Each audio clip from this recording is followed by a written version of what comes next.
This is DarkElf85 on YouTube, or HektontheMage's on PSN, and time for the last of the trilogy of the Shadowrun trilogy. Okay, I didn't think that through, but whatever. This is Shadowrun Hong Kong Extended Edition. So I was editing the last video to add into the playlist for Shadowrun Dragonfall Director's Cut, and guess what I realized? That all my original titles for the videos had returns still in it, and I didn't realize that until today, and I was like, oh great. So I fixed them. They're fixed on YouTube now. But yeah, that was a thing. And yeah. And I did already create the section for this to be uploaded into on my YouTube channel. So, and I made sure it did say the correct. I mean, the name of the playlist, it was correct for Dragonfall. It was just wrong thing in the PlayStation to YouTube listing. Really weird. Don't know why I did that. I didn't pay attention to it. Somehow I didn't catch it for 18 streams, 18 nights, but yeah. Do I need to change any options?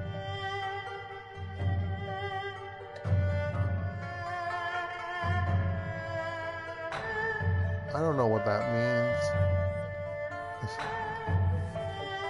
I still don't understand what these mean, since, you know, they never have any instructions that talk about this crap. Anyway. You know what? Let's make the text. Oh, wait, that's text speed. I don't understand what that means, to be quite honest. Oh, maybe when you're in the game they comment. Yeah, that's probably it. I think this had to be turned down, right? Hopefully that's good enough. I'll find out after I watch this video for a little bit to see. Enable audio commentary. Yeah, we're not doing that. I don't think I had that on when I had this on my computer.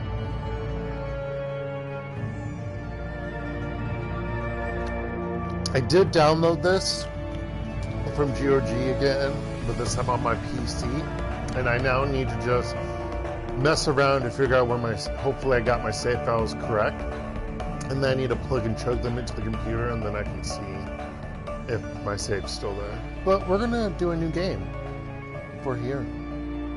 Let's go. I don't mean that by what that commonly phrase said, actually. I actually meant it.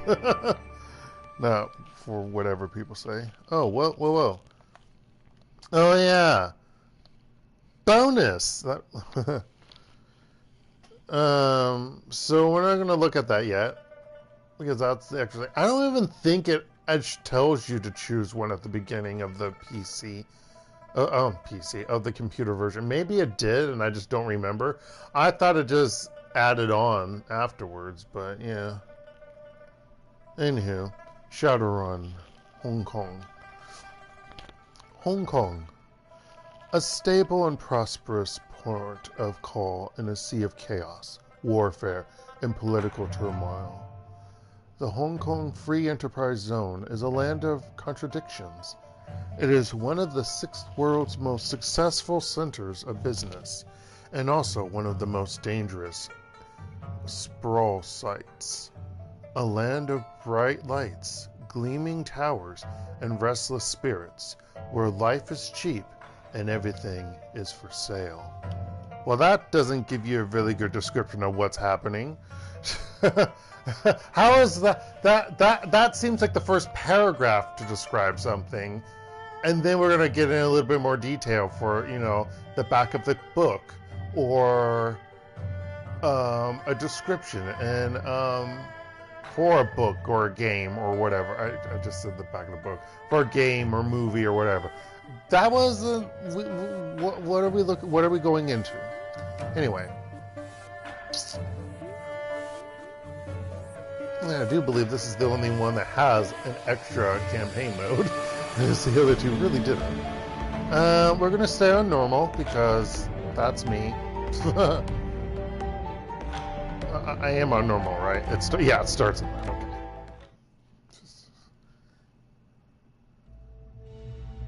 Ooh, this time we automatically go into creating your... Oh wait, actually, I think we did do that the other two times. Never mind.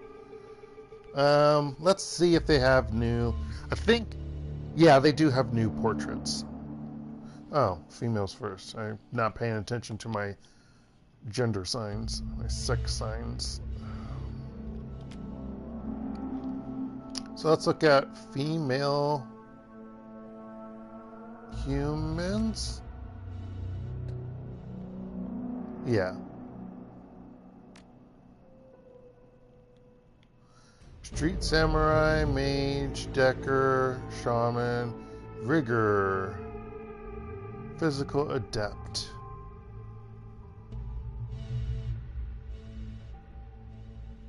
And none, because I want to do whatever. Let's just pretend we're street samurai. The shadow one. Ooh. Look at that. Okay. Alright. I hope everyone's doing okay. Oh yeah! Haha! Last time we ended with me going through a typhoon. Yeah, that happened through Monday night. And then Tuesday morning, yesterday, I messaged my students in the morning about class, and a majority of them saw them, and then a few of them trickled in later, but you know, it's to be expected because I didn't message on Monday night. I'm not doing that. So I had most of my class on Zoom for Tuesday, which was cool. And then today was the last day of the first academic week because we started on a Thursday, and I had those two classes today. And then tomorrow will be the start of the second semester. Well, we're on the second semester. The second week, right before Chuseok holiday, where Friday and Monday classes are canceled. Although I don't teach on Monday, so it doesn't matter for me. It just means a lot more things will still be closed around and in the city, because it's a holiday. Oh, I should go downtown because, I say should, that's just a recipe for me spending heck of a lot more money. But, because I haven't been downtown in a while. Yeah. Anywho, what we got? She's glowing eyes. Interesting. I can't tell. Is that hair in the back, or is that supposed to be like a data check? I think it's still hair. Yeah. Ooh. Yeah, it's hair.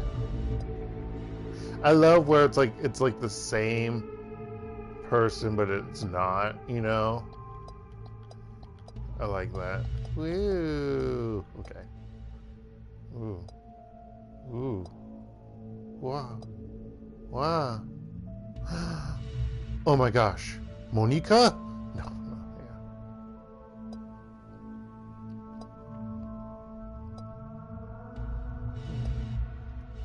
yeah. Wow, what's the most for that? What type? Okay. Alright. Band over the eyes. Oh, but then the original ones. Or at least that one.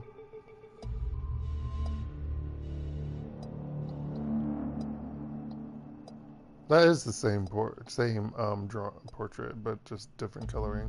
Yeah.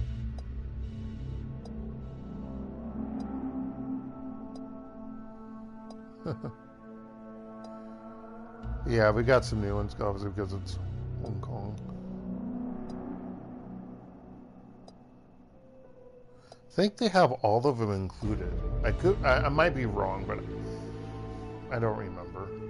I never remember.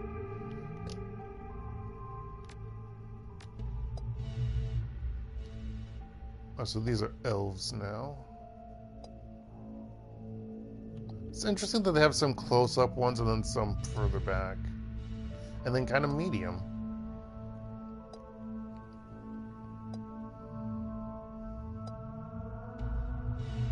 Ooh. Even hoardier. Hoity-toity.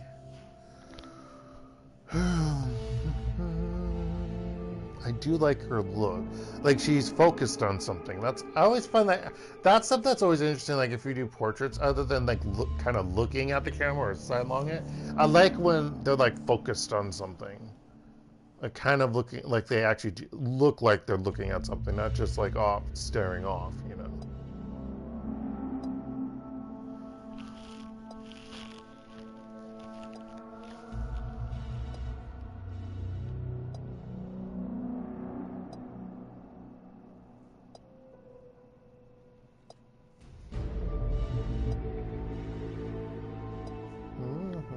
Look at those lips. Look at those lips. These are some street samurai, if I do say so myself.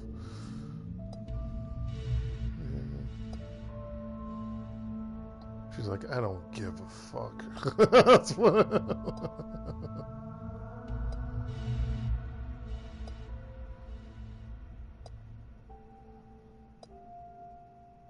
I wonder if they're in the same order as the archetypes. Or archetypes, sorry. Archetypes.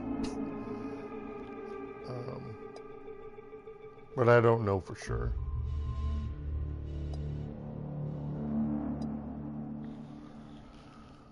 And then we go to dwarf. Nope. Sure, let's say you're a decker.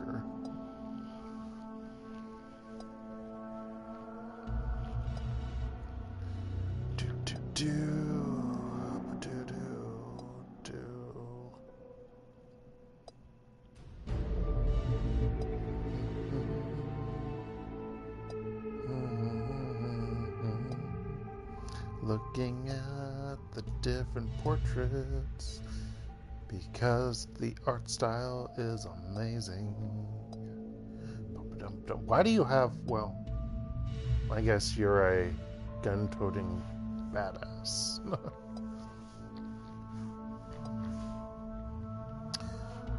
Actually, that doesn't necessarily mean a decker. Anyone can have like a cybernetic eye of some sort.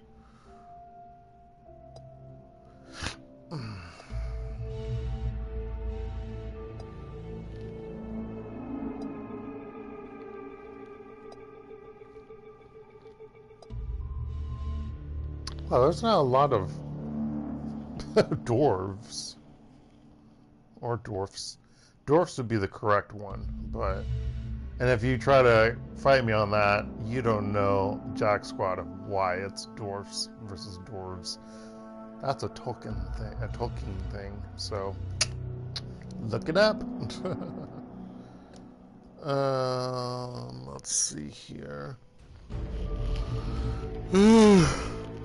Sorry. What am I doing? No, I clicked on the wrong thing. Okay. Orc. Let's be a shaman orc. Is that a thing? We're gonna go with it.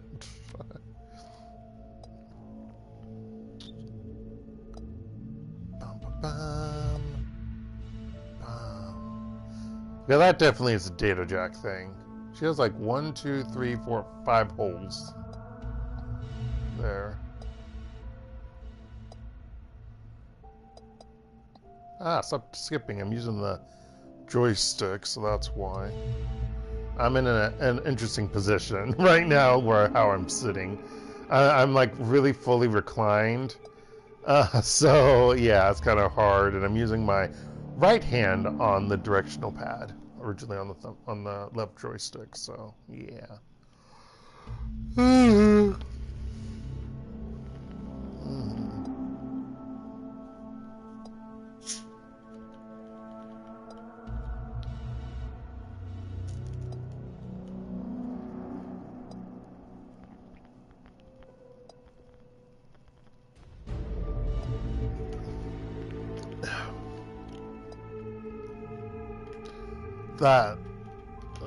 That tattoo or makeup, one or the other, is just, oh my goodness. That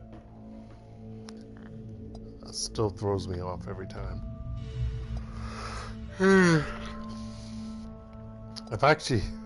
I've been watching a person on YouTube who does speed runs of The Sims 4, and I'm like, oh my gosh, I really want to play it again. But the thing is, I only have it on here on the PS4 Pro, and so it will not be the greatest. And like what she does, because she's doing it obviously on computer, I guess there's some other stuff that you can use to like move things around so like they can be in half spaces, clumped up together, like what looks more natural, and like for a home. So I'm just like, oh my gosh. And plus, so much money that I would have to spend on that. And then what would I do if I streamed it? I will spend hours creating a family, and then the next stream will be hours creating a home. That's literally what will happen. I actually like to create families and homes more than actually more than actually playing the actual game. And I always pause when I make decisions. I don't like doing it actively. It's like the time wait. It's like the time wait battle system for the older Final Fantasies. I always have that. It's set to wait, not active. And then trolls. You can be a rigger. Which is totally not what a troll would be. They would be a street samurai or an adept.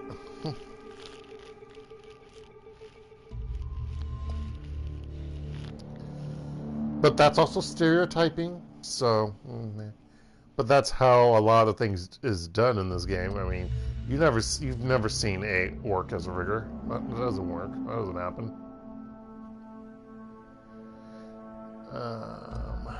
So yeah.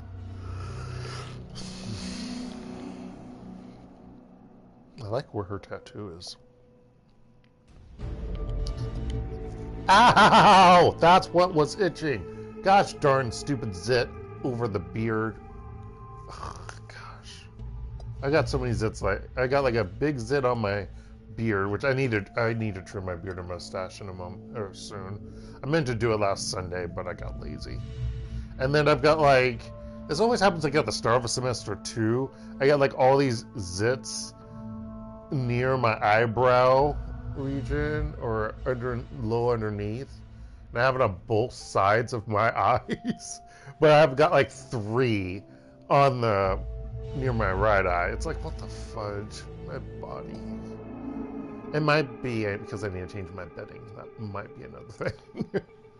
I meant to. It's just, I need to get the certain sheets that I want to change them to cleaned, and I haven't done it. Again, because it's more not because of laziness, it's also because I forget. It's like I tell myself to do certain things, and then I forget. And then, well, it's too late now because of time-wise. Especially when it comes to to do wash or dry cleaning for the bedding, because that's stuff that my wash machine is too small for, and I need to take it to the person downstairs in the dormitory. And of course now I can't do it this weekend because of Chuseok, so I won't be able to do it until in 2 weeks. And it's like, I forget.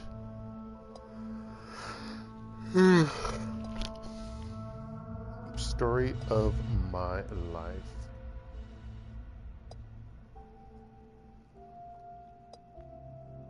Ooh, I like that.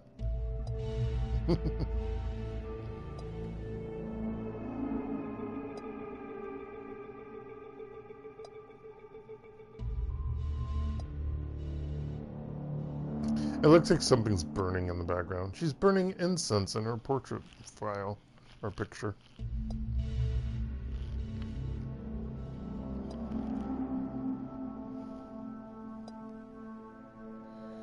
Is this like the second time I'm strolling through here? Because I did not pay attention. I hope I didn't. But I could have. Okay.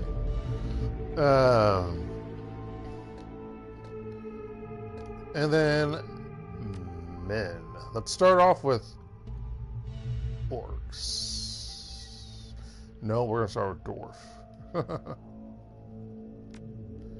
It'll be a physical adept. Whoa! Oh my goodness! Wow. Oh, I see who you are. Meh. Wow, he is very dashing looking. That... Jeez, he's dashing looking. That's insane.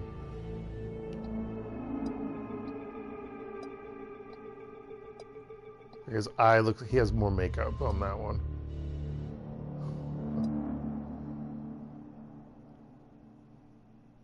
It's so eerie because a lot of them, I mean, are similar looking to certain other characters or NPCs with portraits, and some of them look like a combination of some of the main characters from the past two games. It's really funky. This guy means business. Oh, it's because he either is older looking or he has scars. I can't tell offhand.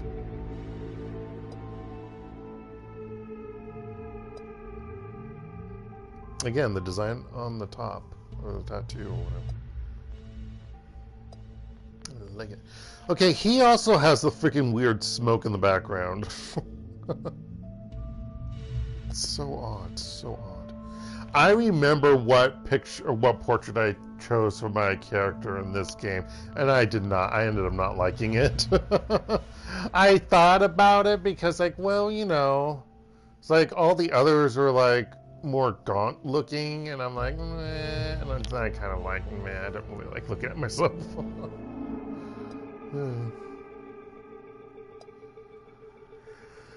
Ooh, red.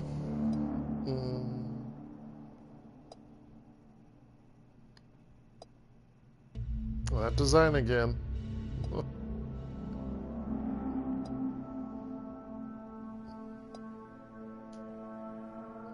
That funky smoke in the background again.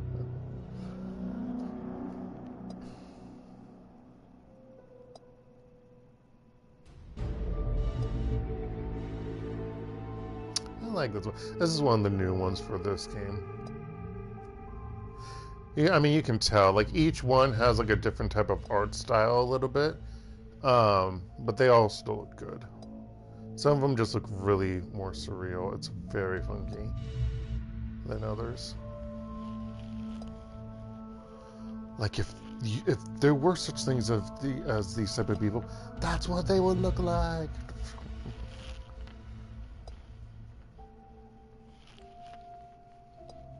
I like to be drawn as an elf. Well, actually as a half-elf. Let's actually be real here. I mean, I would like to be an elf, but half-elf would depict me much better. Look at the difference between these, like, three dwarves. It's so fascinating. Shadows. None. Oh, wait. Hold on. None. Okay. Bah.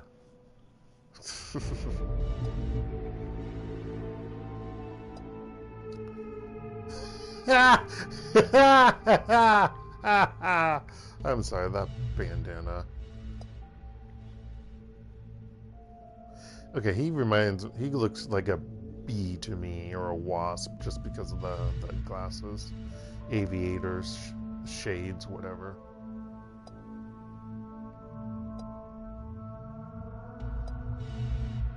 Oh my. That's a thing. That's still a thing.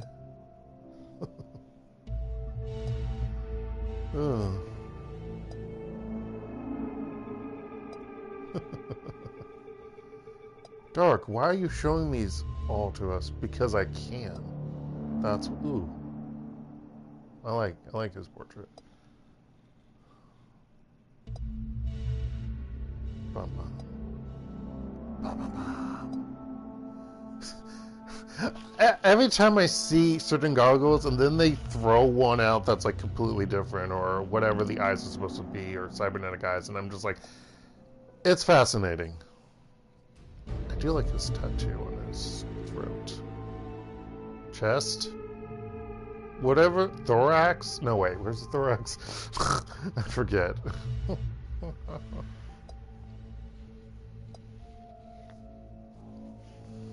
Business.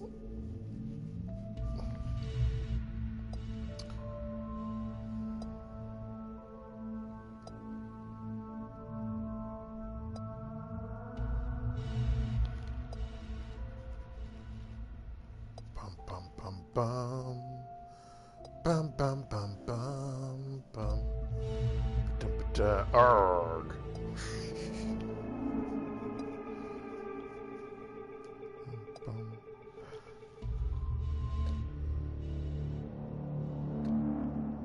And then we're going to just end it on mage, because of course that's what I will be. Mages specialize in the casting of spells, though that doesn't mean they can't use physical weapons as well. Their spells cover a wide range of magical effects, from offensive damage attacks to character augmentation and degradation of spells. No healing. Wait. Oh, degradation spell.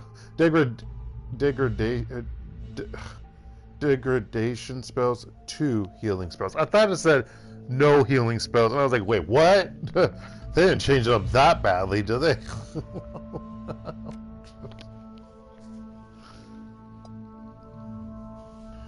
Bum bum. Oh boy, again, these shades. I'm not saying they're bad, it's just, it's a look. It's a statement. And then like the horns that are shaved off, that's a statement too.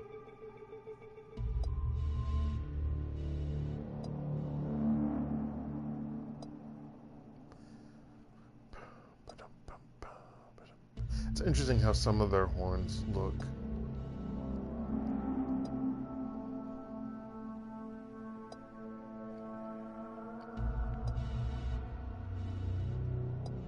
It makes you wonder if that also depends upon like where in the world they grew up, or did it even matter, you know, like is it like nurture or nature based, or is it just randomly distributed? Makes you wonder, either when being born in the New Age or when it suddenly took effect in the New Age. I always would like to say I'm an elf, but you know, based on my weight size, I'd probably be a orc or a troll. Let's be honest.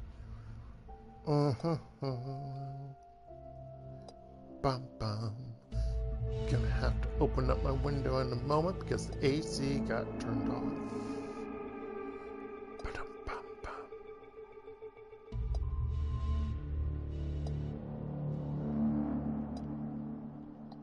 That look again. It is chemicals.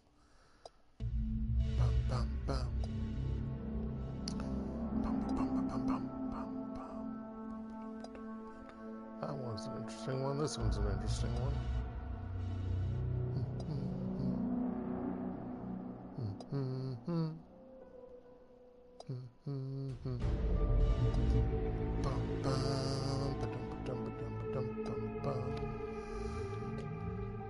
Let's go to humans.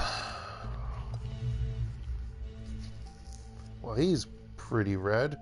I just realized that's dyed because his beard and mustache. Unless he dyes his beard and mustache to look more natural. Well, he even dyed his eyebrows red. Interesting.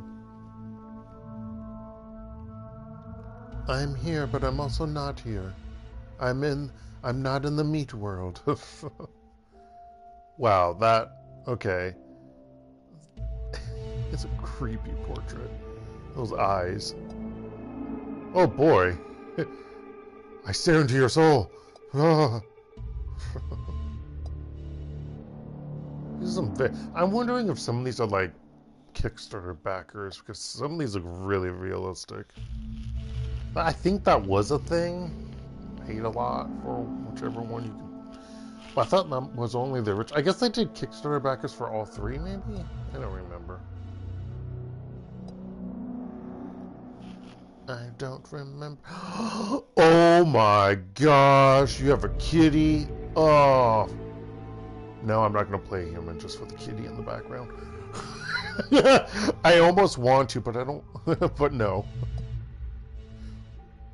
Okay. Interesting.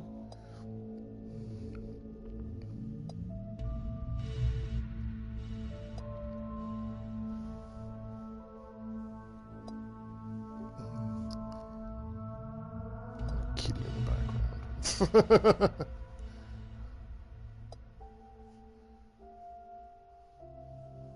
Those glasses stay on your face. I mean, some of them do are based on the nose, but I've never ever worn any. I don't trust them. That, or I don't know if I've ever actually seen any in real life. I don't know if that's a real. Is that a real thing? I need to see some because I don't know. Huh.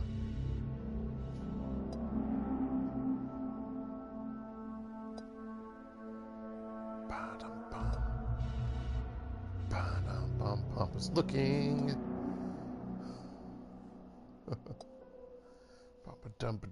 How are you? Where are your? I thought the eyes were on the lowest, but I'm like, no, that doesn't make sense. It has to be the upper one. Or maybe it's the lower one. I just realized this one, unless it's either in the continuous stat. Yeah, it's always been the continuous stats. Then you could change the portrait from your race, but yeah.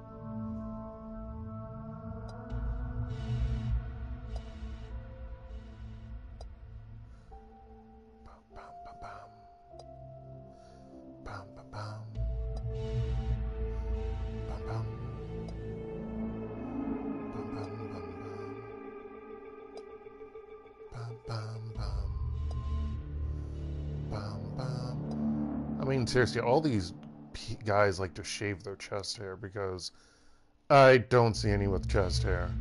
I don't think I even saw any of the doors with chest hair. I'm like, bullshit on that.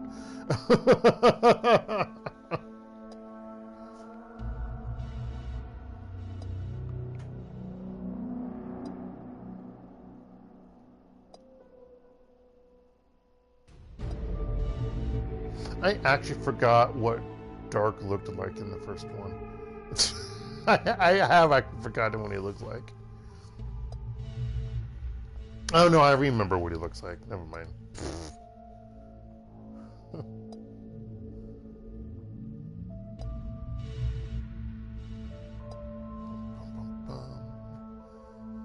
Bum bum bum. Bum bum bum. Bum bum bum. All those eyes. Bum bum bum bum bum bum. Bum ba dum bum. Bum bum. Bum ba dum bum. What's that? Face tattoo, whatever. Dun dun dun. Dun dun. Mouth. Dun, dun, dun, dun. Oh, stop it with these eyes that give creepiness. And only someone who's also like kind of dapper looking and dressed up, all dandy. It's so creepy. Those eyes are creepy. They're cool. They're cool. Don't get me wrong. They look great. It's just creepy looking. Like you're a cyborg.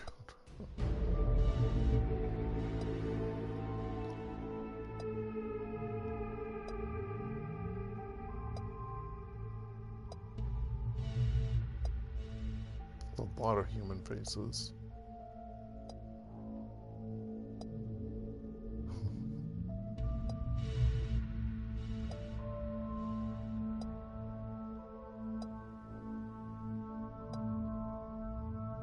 That one actually has his hand in it. That's pretty cool. He's like Huh?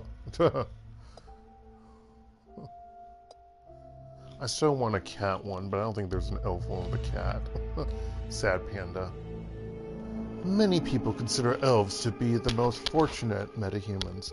They are more attractive and socially accepted than the other metahuman races.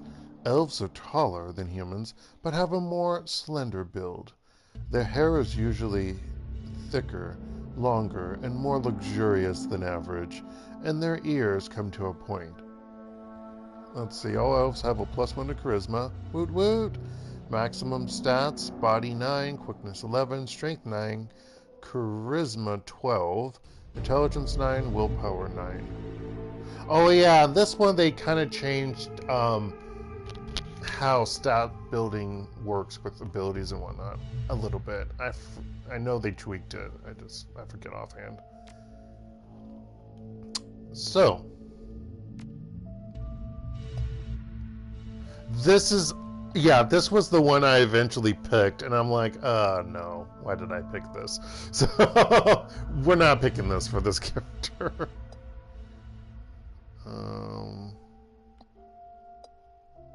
I can't tell if that's supposed to be a cybernetic eye or not, or if it's like magic. But,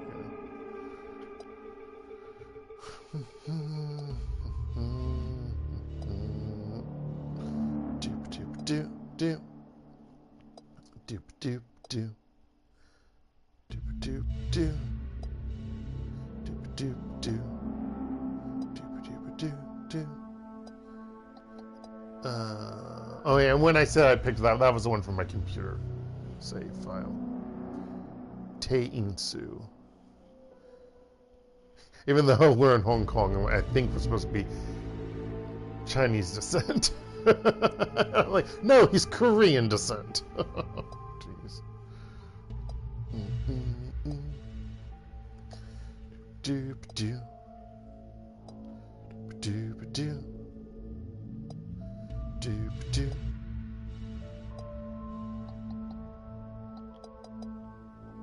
Wait, was this dark? This was dark, right? Yeah.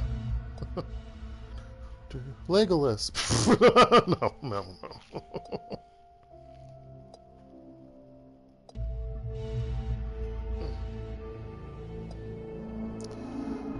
Dooba-dooba-doo. Hekton. Dooba-doo. Dooba-doo. I don't even know what name I'm giving. I don't know if I am going to give him the Korean name again. Tae Insu. I don't know right now. I'm leaning towards it because my mind's not coming up with any names right now. But that's so ridiculous. I don't want that. With the beer. Or maybe I say he's Korean Chinese descent. With a Korean name. Yeah.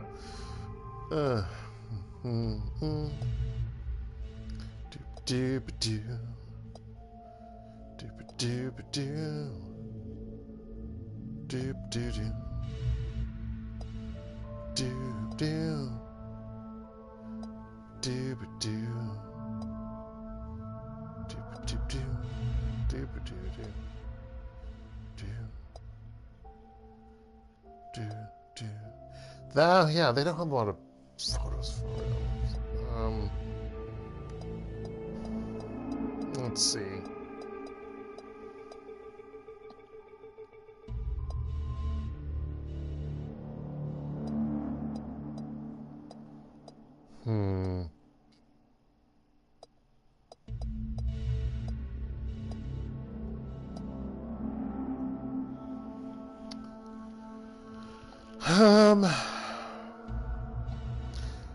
This one looks interesting, but you can't see his eyes. That's the thing.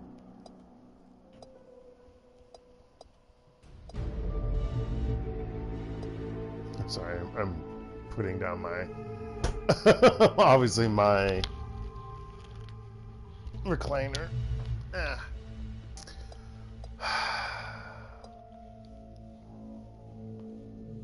What? His ears are pointed in a funky way. Oh wait, maybe that's not his ear. Maybe that's something else on his ear. Now that I think of, well, no, I don't know. Must be.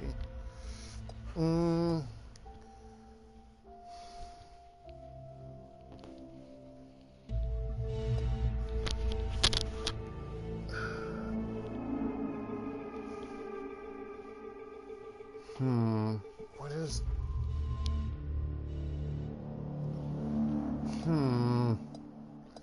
I've got two choices in mind.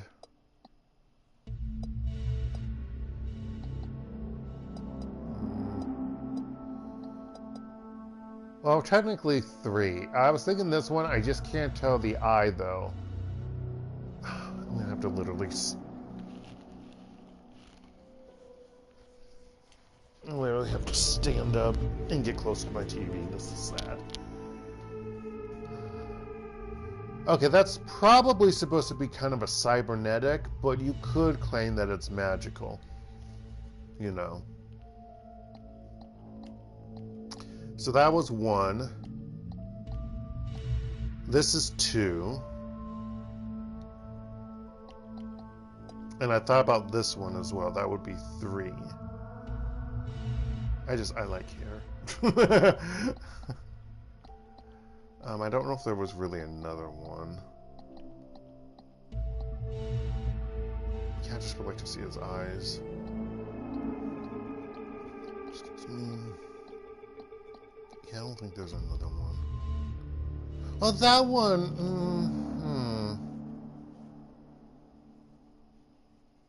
I already the Dragonfall was a punk guy. I don't want someone who looks kind of punkish.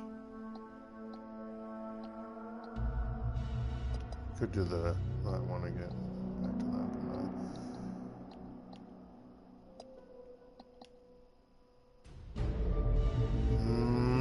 but I just can't get over the fact that that could not be magical. Yeah, we're not doing that one. I don't. Kind of is punkish looking. Gosh darn it. This should not be taking this long.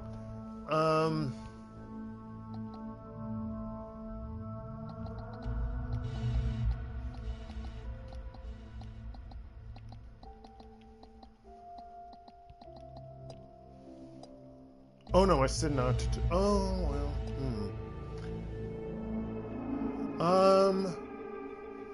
You know what? We'll go with this one. We'll go with this guy. I said I wanted hair, but whatever. Actually, I will be right back, folks. I need to use the restroom.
I had on my neck and my lower back, basically like a hot patch, so like icy hot, but only hot, as they did it here. These at the convenience store, they sold them as two separate things, icy and hot, and did because like my lower back hurts because, you know, not thin. And the back of my neck hurts because of sleeping poorly. And of course, it was awkward to put it on the back of my neck or the base of my neck because it's meant for like your back because it's a big kind of rectangular shape. And it felt nice. It felt cool in the beginning because I think it's eucalyptus, kind of as part of like the material, like, so you could also think like tiger balm. So that's probably where the hot part comes in, but yeah. But it's nice. My neck doesn't hurt as much. It's still kind of stiff, but you know. All right, spend your karma. Karma, which again is not in the current editions of, apparently, or they changed it somehow, or I think they got rid of it. I've read some different things about it, like I mentioned in the first game, I think, but they've changed how karma is done, or if it is even used the same for building your character in Shadowrun. But anywho, karma represents the experience characters earn while running the shadows and achieving goals. Karma is used to improve attributes and skills, meaning the tabletop game. I mean, this also changed it, but yeah.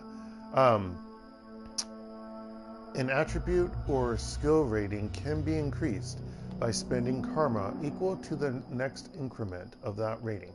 Thus, improving your body from 4 to 5 requires you to spend 5 karma points. Yeah, so, oh no, I was going to say, let's say 9, but yeah. You have some karma available now to customize your character. Alright, so they did change how certain things, like the core parts here are the same. It's where the other stats are located now. They change, like for the different abilities. So you'll notice here that body is a measure of your physical resilience. For every point of body, hit points increased by 10. But now cyberware affinity, the cyberware stuff is located here, determines the maximum of the cyberware affinity skill. So yeah, so they added different things here for cyberware.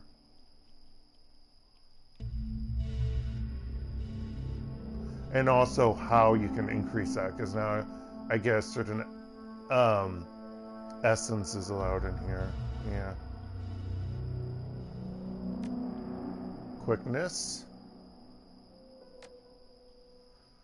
Quickness used to calculate the chance to hit in range combat. Reduces the chance to be hit by enemy attacks. So it's dodge. Range combat.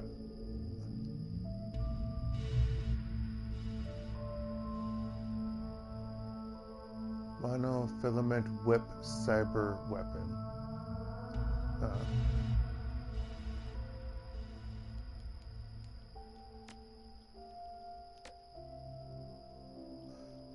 I actually legitimately have a point in ranged. Why the fudge do they put a point in ranged for a mage type? Okay, archetype or whatever. Strength. Here's our throwing weapons again.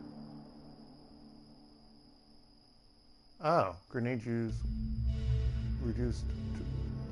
Grenade use reduced to 1 AP. Interesting. Oh, that's cool. And that's it, because I can't do anything else. Strength, used to calculate the chance to hit with melee and throwing weapons. Increases the damage value of melee attacks. Also determines how far a grenade can be thrown. In a way, I understand how that can be strength. Well, at least... I would argue that grenades should be maybe strength-based because you need strength to throw, whereas a lighter type of thing, like a throwing weapon, I don't think you would need strength. I think you would need quickness, personally, but whatever. I guess it's like a physical, I don't know. Yeah, I would argue that. I mean, I would technically argue both throwing type of weapons in general would be under quickness, but yeah. You could argue either for that. And of course, I don't have a point in that. Intelligence. Used in decking or rigging to calculate the chance to hit with computer programs. Also used to reduce the chance to be hit by enemy programs in the Matrix.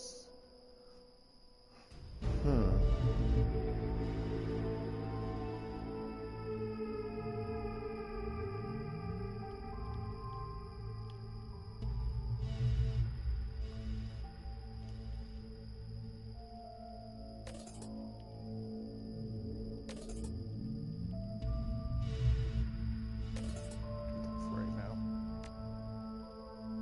Wisdom. Used to calculate the chance to hit with hermetic, why can't I ever say that properly? Magic spells in chi casting attacks. Helps boost resistance against certain magical attacks, such as Quantum Bolt.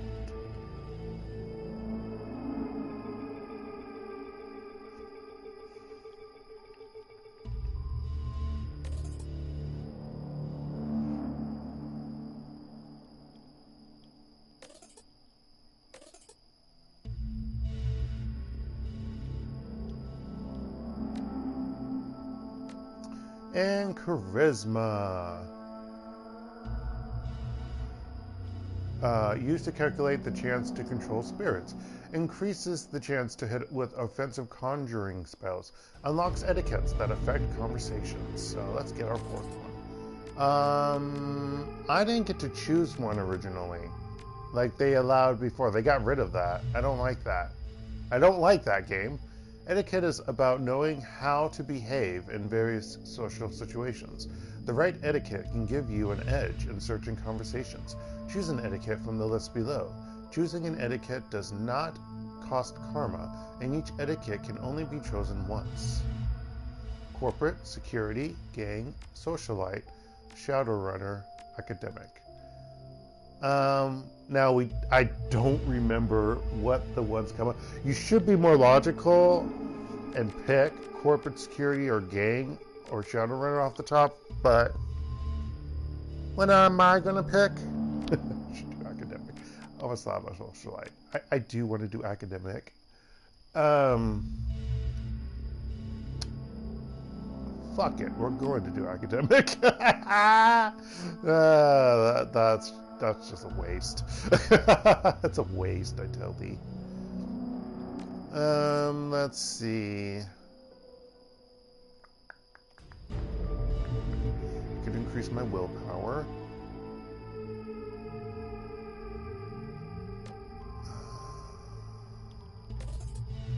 Do this. Hold on. Take that away. Increase body to 4. There you go. Now, oh, there's my other etiquette. Okay, good. And now I won't get harassed with them being, hey, you've got fucking karma points. Shadowrunner. All right. Actually, go back. Fudge.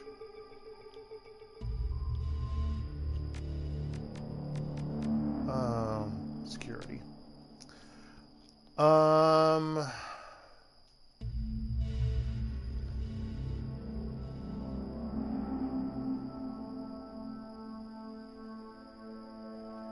forgot who I chose. Do I have another name that I can really...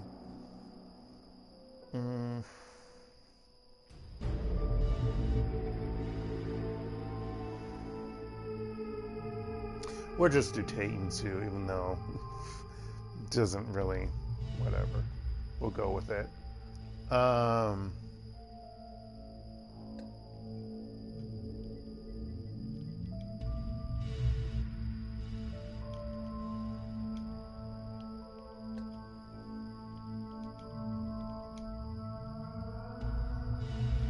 Taiwan popped up. Street name. It's a very good question. I don't even.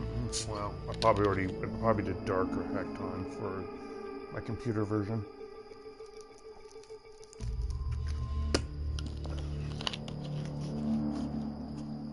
You do IT. I'm not doing that though.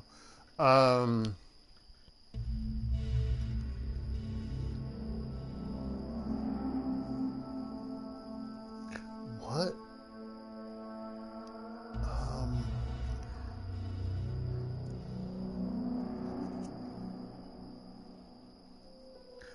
Yeah, this is going to be different because I have to create one. I can't use my other ones.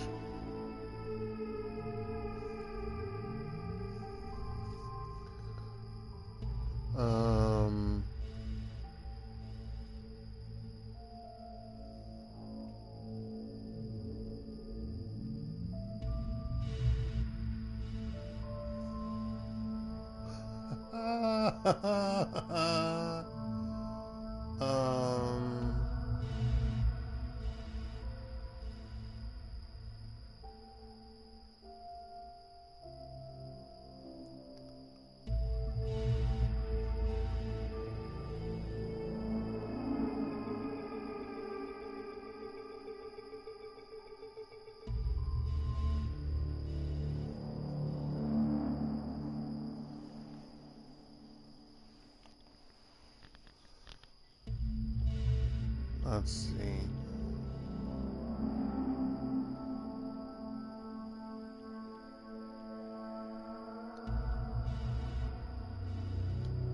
Lore. Lorelei, what are you doing on here? That's interesting.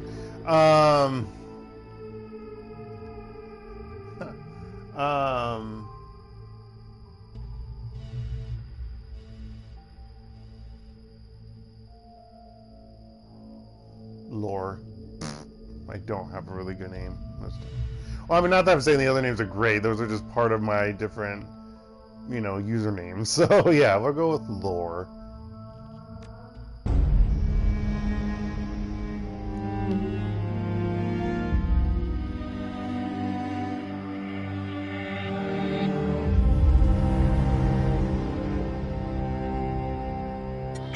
You have one new message. Hi. It's Raymond.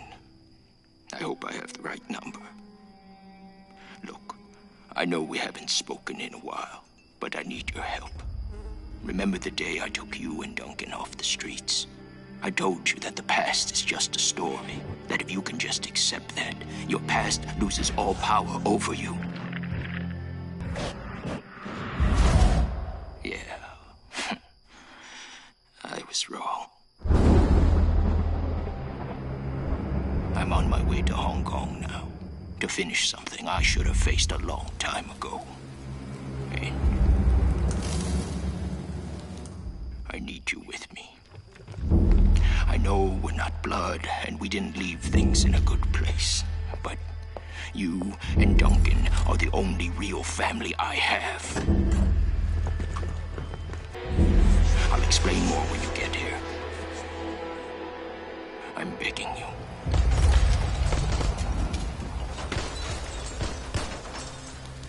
I'm almost out of time.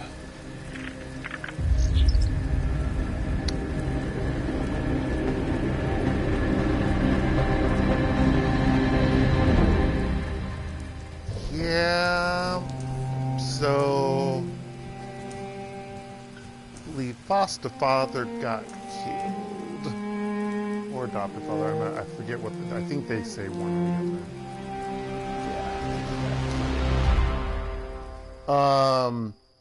Also, voice acting. Whoa! When I first heard it, I was like, "Whoa!" They stepped it up. Hard landing.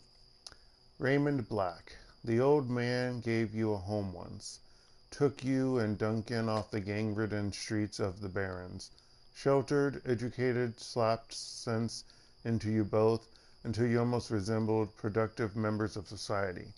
And then you took off, left it all behind, landed behind bars for a time, tried to start a new life after that. It's been 8 years since you've heard Raymond's voice, until out of the blue you got this cryptic message, a plea for help. Meet me in Hong Kong right away. And wired your account enough new yen to pay for the flight and then some. The descent is rough.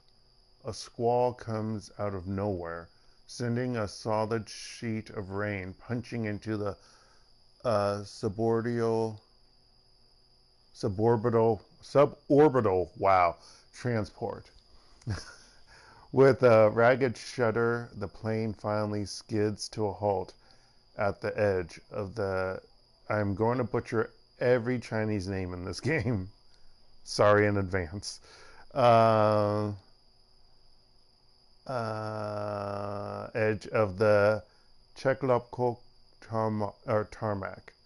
An hour and an interminable number of emotionless security checkpoints later, you hail a water taxi to Victoria Harbor. Hong Kong looms ahead, pulsing with energy. Always landing by an airplane and it's raining. It's always freaking raining. Game autosaved. Hong Kong, Victoria Harbor, August 2056, monsoon season. Of course it's monsoon season, why not? Excuse me. You step from the churning of the water taxi to the ponderous rocking of the docks, your stomach lurching at the transition.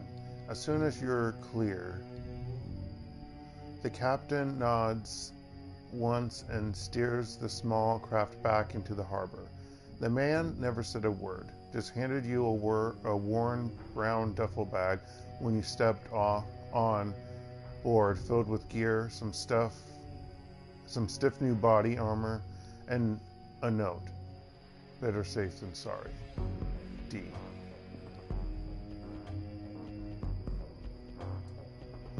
Above, smog-thick clouds hang low in the sky, reflecting the lights of the city in a nauseating swirl. The wind changes direction more than once, except it looks exactly the same as the rain effects as the previous game. I don't remember if it was in the first game too, but yeah. The wind, creating a heady stew of aromas, diesel, sea salt, street food, and filth. It's all you can do to keep your in-flight meal where it belongs. Two figures stand waiting in the dim light of the pier. The first is an orc, lean, with in-your-face muscles and a jaw made to break fists. The second is an elf, one hand resting casually against her hip. Raymond Black is nowhere to be seen.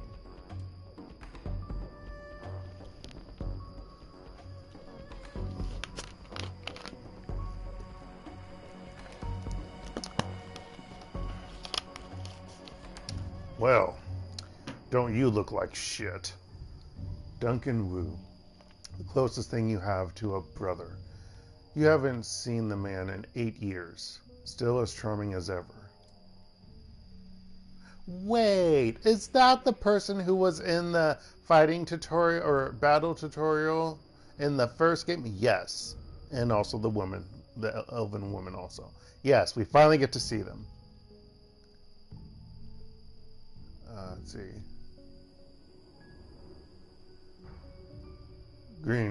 He grins. Green's not really your color, Insu. Doesn't go with that nice new armor I got you. Oh yeah, he did, because he's D. As you open your mouth to respond, something shifts alarmingly in your stomach. A liquid bubbling sensation. At least I can tough it out.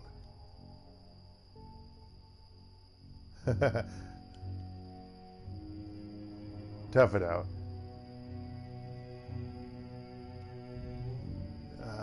Don't know what you're talking about. Must be the harbor lights messing with you. Must be. Guess you've still got some of your old fortitude, at least. He laughs. Considering how much synthahol we used to put down, I'd be surprised if you couldn't handle a little chop. Anyway, we gotta go find Raymond. Find Raymond? I thought he'd be here. Never showed up. He's still got that same baritone rasp. Hadn't since he was 12. Wu developed early. Did you try him on comm? No clue where he might be? When was the last time you saw him? Yeah, we're not gonna say that. No sense standing around then. Where's the meeting place? Did you try him on comm? Nah. Just been walking around the dock shouting his name. He says it as a joke, but there's a note of concern in his voice. I've been trying for the last hour. No answer. Should have waited there and called me. What do you want to do now? You seem kind of tense. You eating enough fiber? You worried? Yeah, I'm worried. Wu rubs his head. He's an old man, and he's out there alone somewhere. Ray's a smart guy. He can take care of himself. 65 isn't that old, Duncan. I get it. Okay, now I'm worried. Ray's a smart guy. He can take care of himself. The orc bows his head. His voice sounds far away. He's not the same, Insu. Raymond hasn't been himself in a long time. How so? He's been restless. Staying in his study, inside his own head a lot, and he barely sleeps anymore. I've been worried about him, but I haven't figured out what to do about it. Yeah! Don't like burping and burp your food that you ate. It never tastes good the same as when it goes down.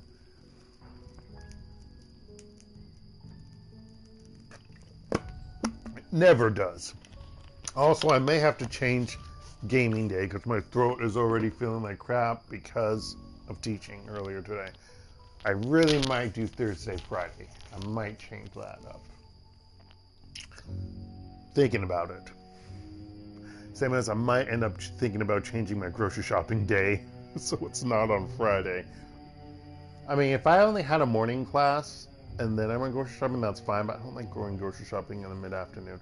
Especially when I'm going to do something stupid tomorrow, this Friday, because of Chuseok. Because that's a smart thing to do. He looks up at you and shrugs. And I don't have a brother to turn to. Hell. Wasn't too sure you were even alive still, until Raymond managed to track down your number.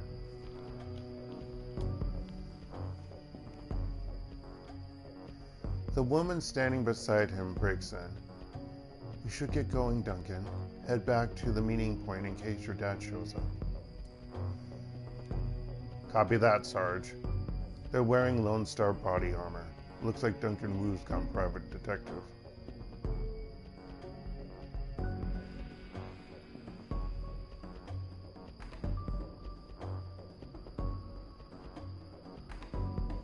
Sarge? The woman taps her chest with an armored finger. Carter, Seattle Lone Star. I'm Duncan's partner. Yeah, they're from Seattle. I mean, obviously, Wu and I grew up here. But, yeah. I believe. Unless the Barrens are supposed to be Seattle, but I'm pretty sure it's supposed to be here. I could be completely wrong. Actually, no, it might be Seattle because that's where the Barrens, right? So yeah, and they are all from. At least they live mostly there, or no, he raised them there, I guess. So maybe we aren't supposed to be Hong Kong descent, but I could be wrong. Maybe there's a Barrens here. I forget. I really forget. Because I thought they were raised here and then they went their ways. But that seems kind of weird because he was still with Raymond. So I guess, yeah, we were in Seattle originally. and superior officer. She grins. I let him carry my coffee for me sometimes, write my parking tickets, that kind of thing. I figured I could use some backup. Didn't know what Ray gotten himself into, and I wasn't sure you were going to show up. It's a tossed-off remark, but there's an undercurrent of resentment in it.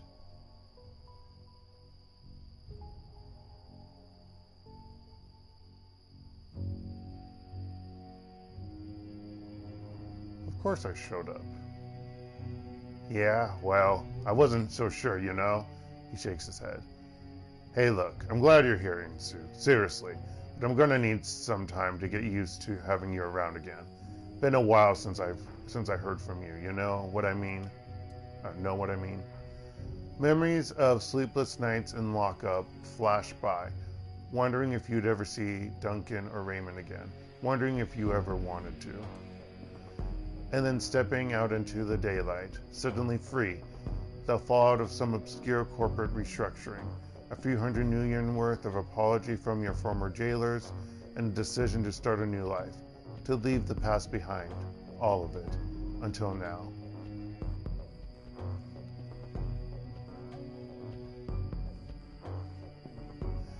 Yeah, we'll talk about it later, okay? Wu stares at you, his goggles reflecting the harbor lights. Yeah, okay. He scans the waterfront, frowning. That's just fine, Raymond. He was supposed to meet us in the plaza on the other side of this pier. The sooner we find him, the sooner you all can have a big happy family reunion over dinner. Carter grins. And the sooner I can find a place to get a drink around here. Damn right. Ahead of you, Hong Kong rises serpent-like from the sea. Government and megacorp coiled together. Jeez. That's not even long enough for collided. Writhing in the basket of institutionalized corruption. No one can tell where the snake's body ends and its tail begins. That's what Raymond used to say. Duncan turns and starts down the pier. Carter follows. So, you can move your character using L and R. Okay. Now, to make the camera snap back, press R. And zoom in and out with R2 and L2. Now, you see that gun symbol? That is now, okay, so it's this one you can do. You should be able to go in and out of combat mode however you want. However, I don't know how that's going to work on this. Okay, it's not that button. I don't know how that's going to work.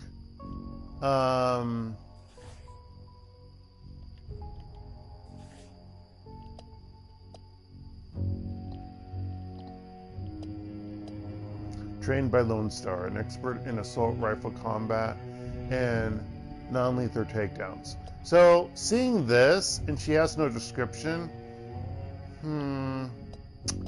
it makes you wonder. Yeah. Okay, I don't... Maybe this will tell me.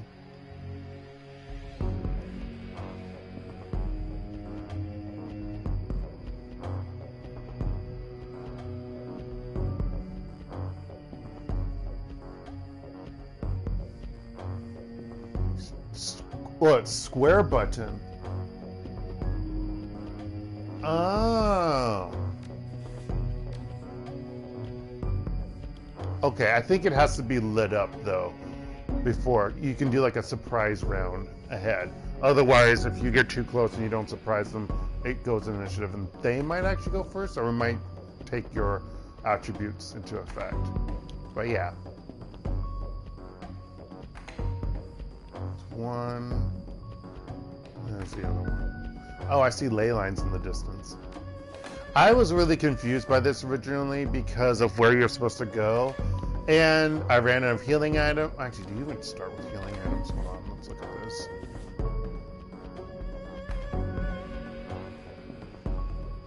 Oh gosh, that's what I look like. I like that better. Like my jacket. Hey, I start with a throwing knife at least. Okay, yeah, I ran out of healing items.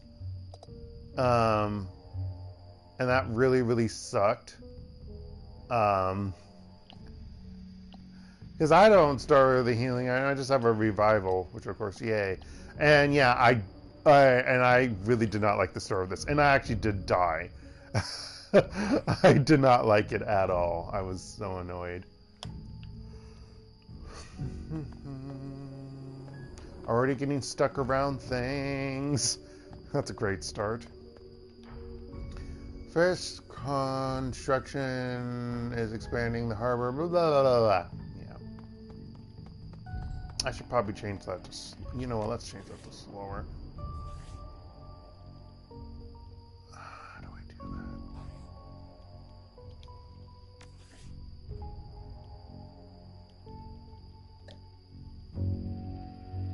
I'm going to do slowest.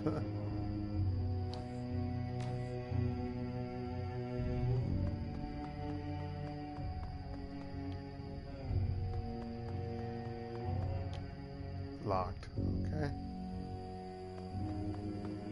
Again, they're way behind me. I don't like this. Locked gate. The guard shack at the end of the pier is dark and empty. Duncan gives the gate a push, but it doesn't budge. Huh. Well, that was open earlier. Duncan frowns. Looks pretty solid. Yeah, this is where I was kind of confused also. I was like, is this not where I was dropped off from an airport taxi, a water taxi? So I'm really confused why it's all like this, other than maybe it's because we're being set up, but which is probably like the event, but you know, it's kind of weird. Like, where is everyone and everything? Shouldn't there be someone here to let us out or something? Guess we'll have to find another way to reach the plaza. Maybe if you bang your head against it hard enough, it'll open. First one. Yeah, smells a little funny, don't it? Carter shrugs. Who knows? It's Hong Kong. Not exactly sure how things work around here. Yeah, but come on. They wouldn't just allow people to just get stuck in here. Come on, rookie. We can cut through the construction site. Yeah, why would your boss and partner say that? I hate it when you call me that.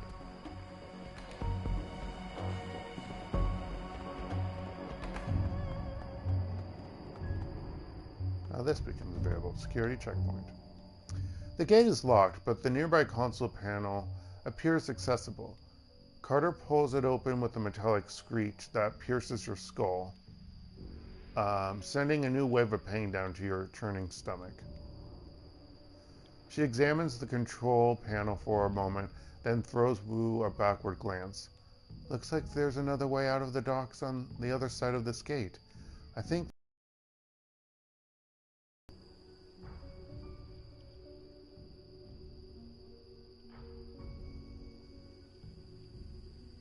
Apparently I can do it too, but yeah. Stand aside and let her work. Carter fiddles with some wires and the door lock hisses open. Got it. Let's go. Huh. The game's saved. I wonder why. Nothing bad could happen. Nothing bad at all. Movement. Shouting in Cantonese. More Cantonese. Too quick to catch. Oh yeah, we're supposed to know some Cantonese because, you know, I'm Chinese.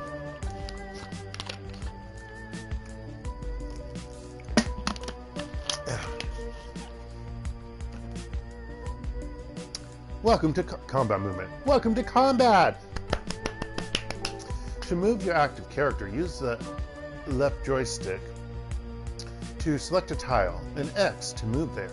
Depending on the distance, this will cost 1 or more action points, AP. Actually, I use the directional pad, I believe. Once you are happy with your positions, press square to open your character skills. The leader shouts something in Cantonese. but it's too fast to make out. You're rusty. It's been years since Raymond's house, and the language lesson that wouldn't end. The old man never spoke anything but his native language at home. Yet he spoke English over the phone, or is that just for us to know? I'm kind of confused as the player. Wu speaks with authority. His Cantonese is as solid as ever. He never let it drop. You guys doing some late night shopping or late night fishing? The smuggler smiles. Oh yeah, we're fishing for assholes. Tattooed gunman. Wu points at their weapons. You're gonna need some better bait. All you're gonna catch with that is trouble. Also, I'm doing a voice that irritates my throat for frickin' Duncan. So that's gonna be great. I spoke to Duncan. Seriously? Did they teach you that in rent-a-cop school?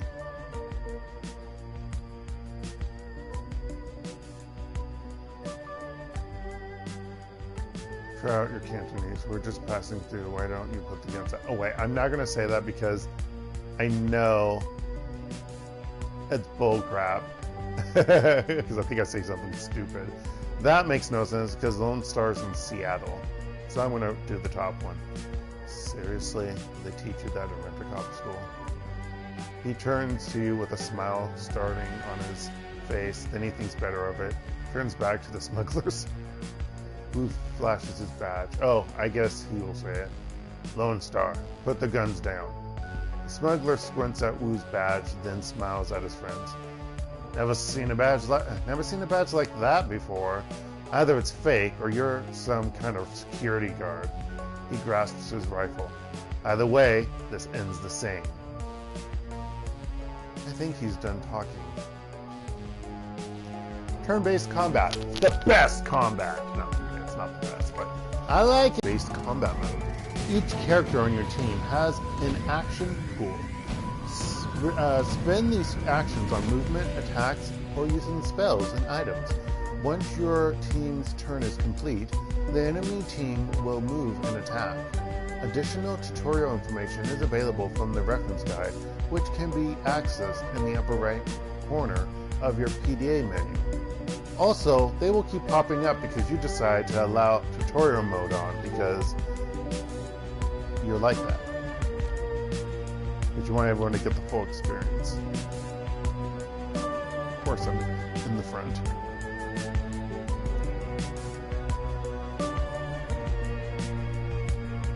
Also, you can tell that the gun is now drawn out where it was, I believe, in the holster. Patrick Gunman, Mage, Enforcer, Thug.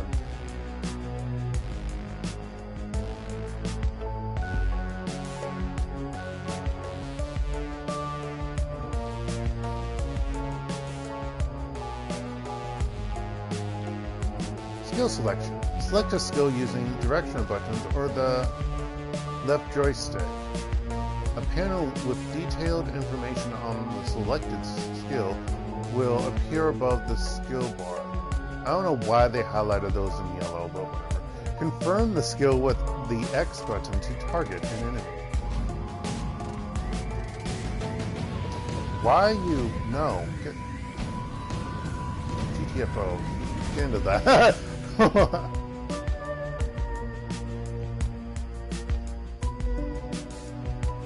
Target selection. Select a target using the directional button or the left stick. Use X button, the X button to confirm. The pop-up with information and percentage indicator above their heads upon selection indicates your hit chances. Depending on the item or skill, targets can be enemies, allies, or both. Wow, that's amazing.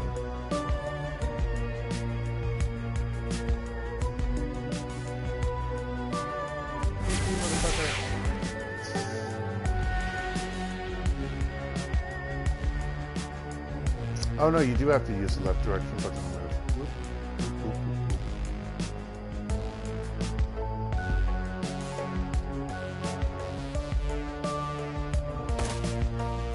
Damn it, you're not dead. I'm mad.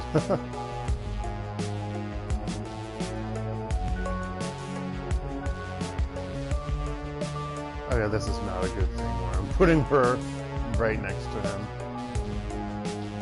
Oh, I can't do that. I don't like that. I can't do it. Can I kill him? Die! God damn it.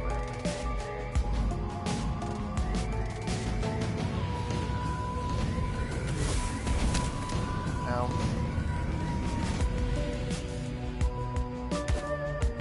What the Switch current character. Your team can consist of multiple people and or summons, each of which with their own AP and skills. You can use the directional buttons to cycle through them while in movement mode, as long as they still have available AP.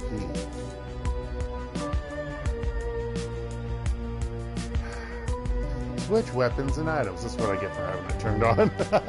But if you didn't watch the other two playlists of the trilogy of Shadowrun, hey, we're going to read it.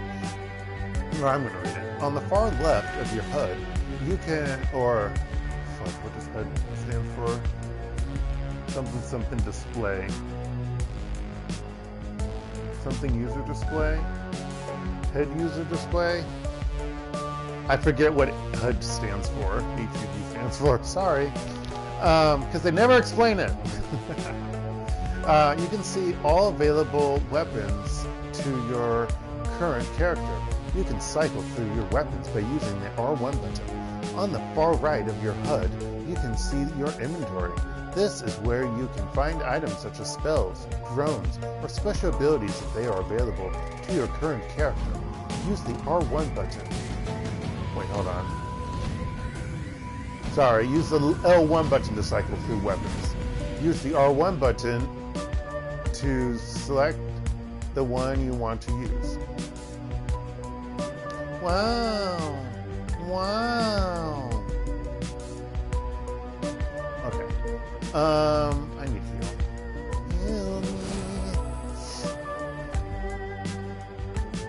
Won't you die? What?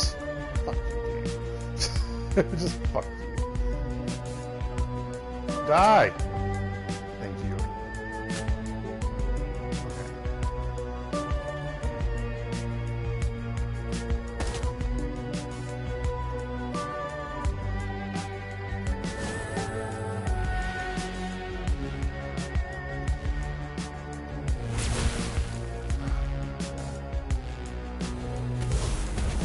Stop it! Stop! I see you keep listening.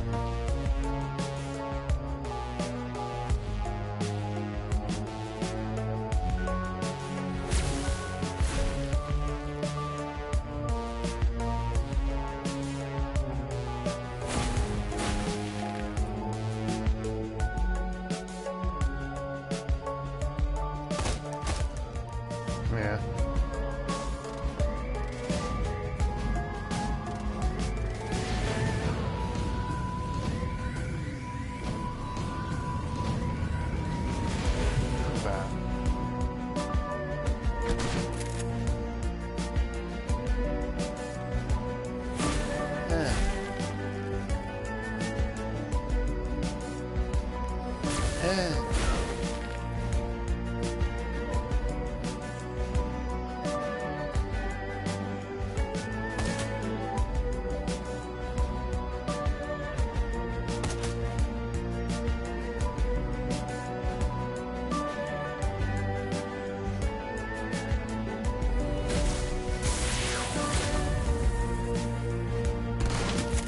Damn it! Healing. Looks like your active character or teammate is severely hurt. To regain some HP, use the directional buttons to select one of the healing abilities on the right side of the abilities menu. Confirm the ability you want with X and use targeting mode to select the character to heal. You can use medikits from your inventory or healing spells from a spellbook if your character can cast spells. Oh yeah, we use spellbooks, right. If your character's HP is depleted, a trauma kit in their inventory will be used automatically. Trauma kits can also be used on teammates if they have been down. Note that Like moving and fighting, using abilities cost AP. So I didn't make it sound. Whoa!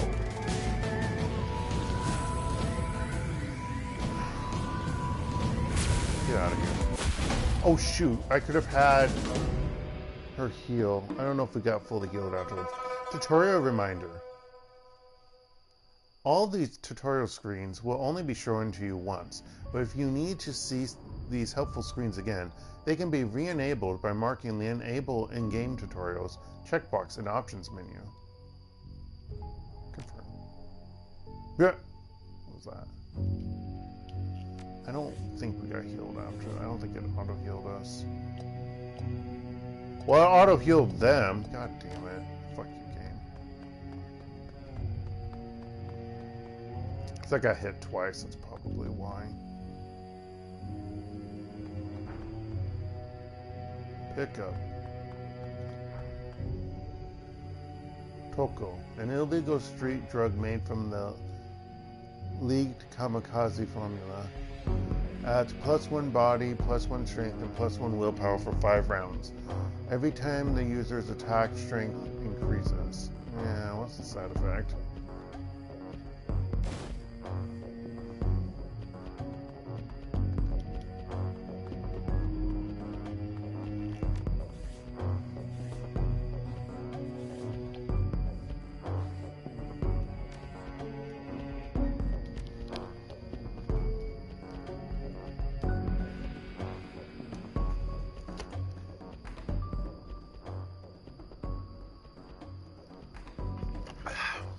And then another gate panel. This one's been vandalized and busted up good. A real nightmare of a repair job. Wu stares out the fence, considering loops and whirls of razor wire glittering in the lamplight. Or considering. And then loops and whirls. Looks edged with monofilament. The corporations here don't screw around.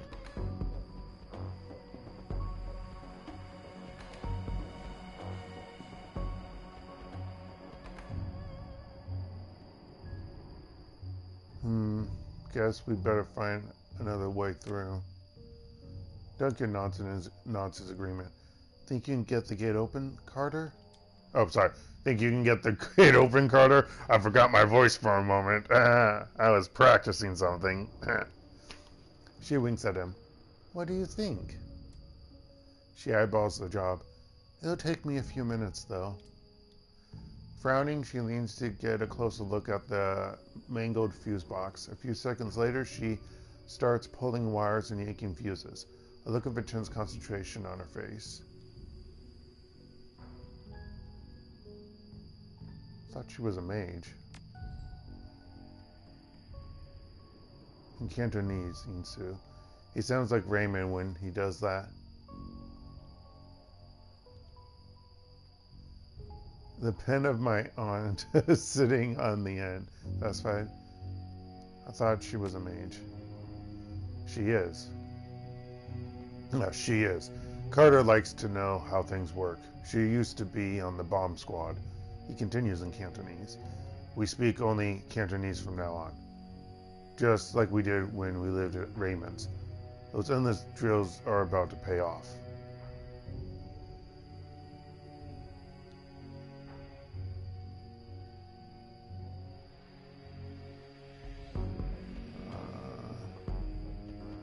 Just like Raymond's. Just like at Raymond's. He nods once, satisfied, then turns his back and scans the horizon. At least you can still handle yourself in a fight. I guess that would be if it's in Cantonese. So you're a Lone Star now, huh? His back's still to you. That's right. Aren't you wondering what I've been up to for the last 8 years? Still giving you his back. Nope. Silence between you gets louder, heavier. Then it's broken by a sudden wailing screech. Wu's hand goes to his holster. The screech is replaced by the sound of grinding wheels. Glancing over to the console, you can see Carter grinning back at you. Got it. Yeah, I just realized she's not with us. Did you get stuck again?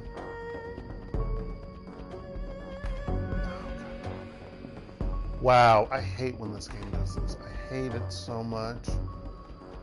Also, I didn't realize that's where magic was. They made him look a little bit differently. Which makes, well, I don't know if they did in the second one, but this one they made certain things look differently to match the locale. So, let me do a save. And then I'm going to reload the save so she would actually come to us, I believe. You know. Because I don't want her stuck there, because that's an issue.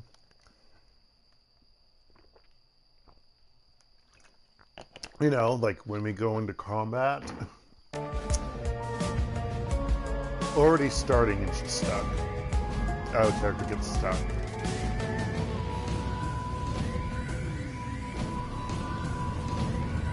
Why are they playing this music?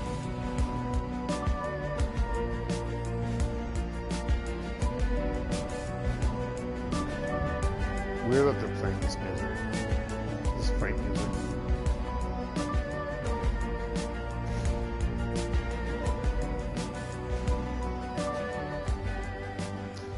The light from the nearby vendors to a stall stabs into your eyes, triggering a throbbing ache in the back of your skull.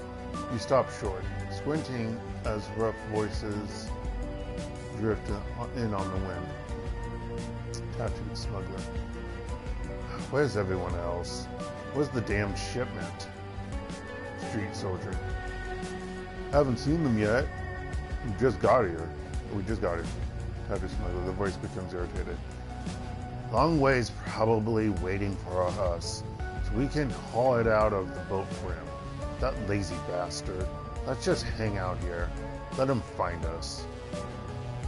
Carter keeps her voice low. Looks like we're on a stroke through Smuggler Central. These gangers don't know we're here. We could probably just slip past. Or we could clip them. They're already looking for us.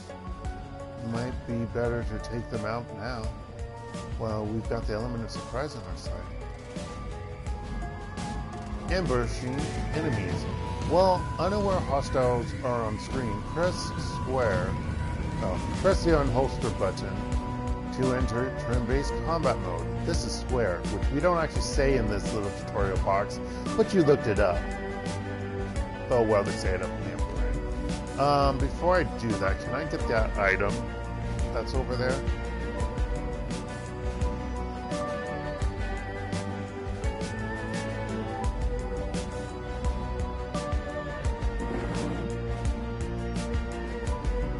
Oh, I can just move the crate.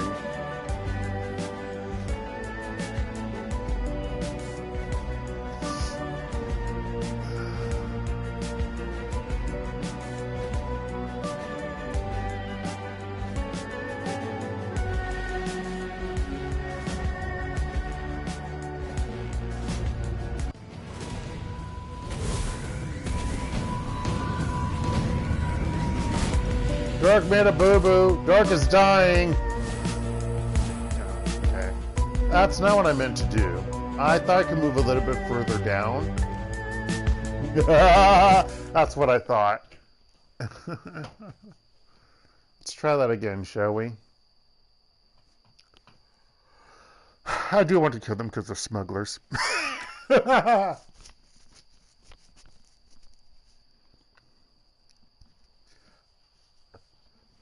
Excuse me.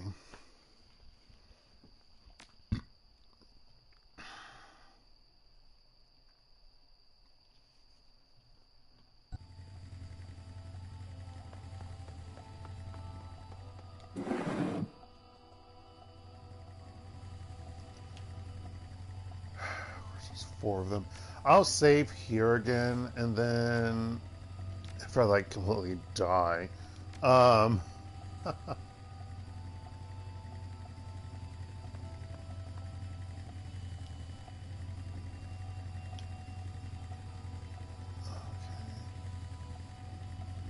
Oh, I'm not next to... God damn it. I thought I was right next to it.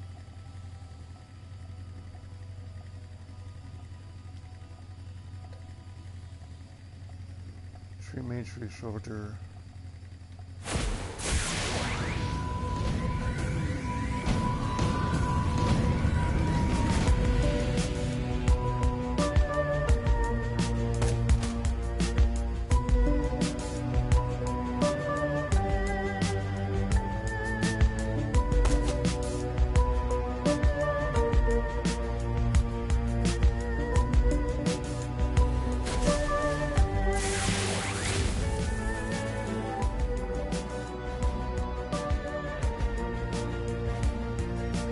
Pew pew, mother ucker! I said pew pew, mother ucker! Really, game? I hate you. Blah blah.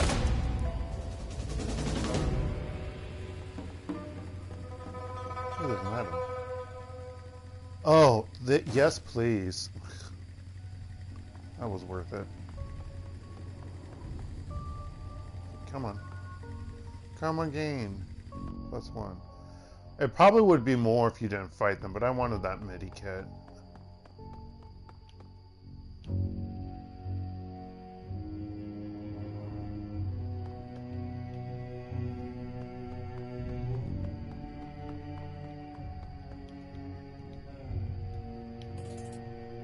Ooh, New Yen. I like how that's the international standard currency.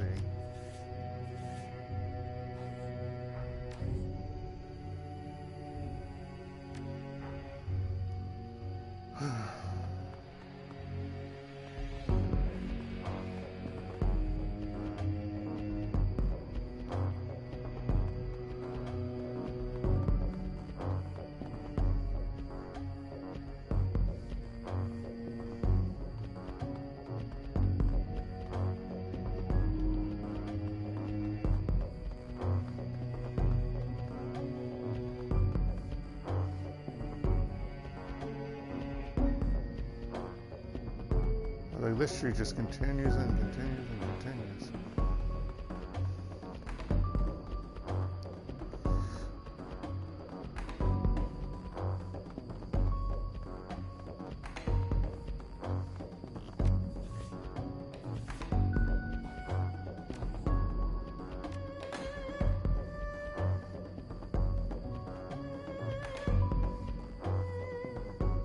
Crossing the street, you can make out 4 shadowy figures loitering on the plaza ahead. Troll, orc, dwarf, elf. 2 men, 2 women.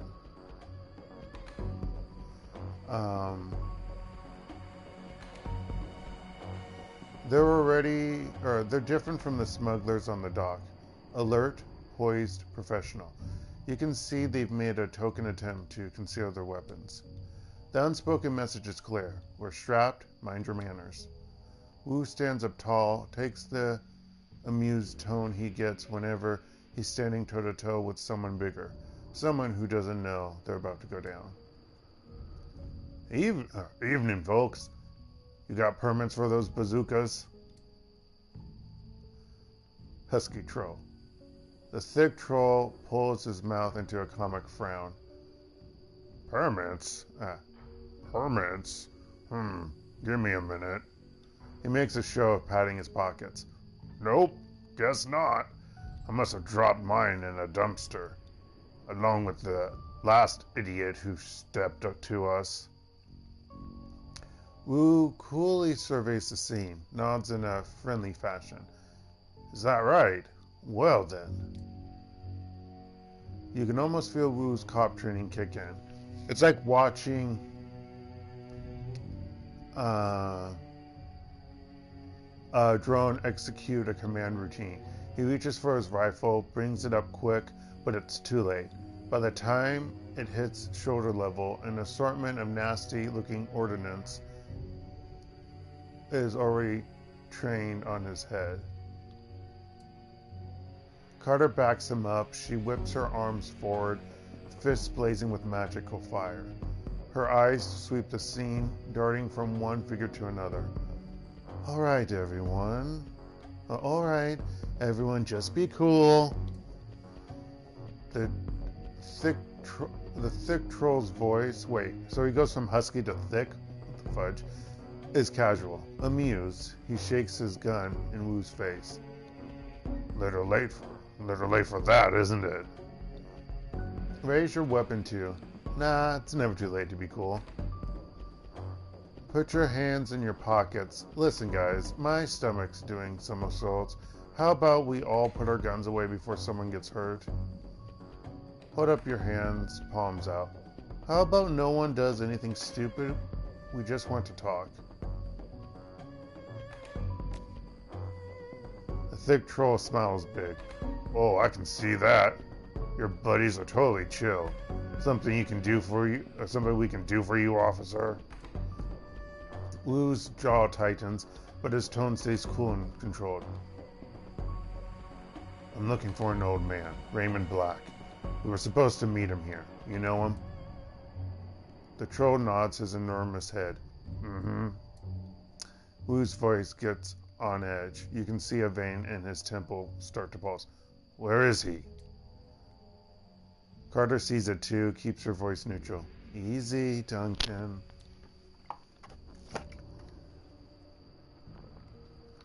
The troll maintains amused eye contact, but his weapon stays trained on Wu. That's right. Easy, Duncan. Your friend Raymond never showed. We've been waiting for the better part of an hour. You were going to meet with Raymond? Who are you? Think everyone can put their guns down? You're going to meet with Raymond? Mm-hmm.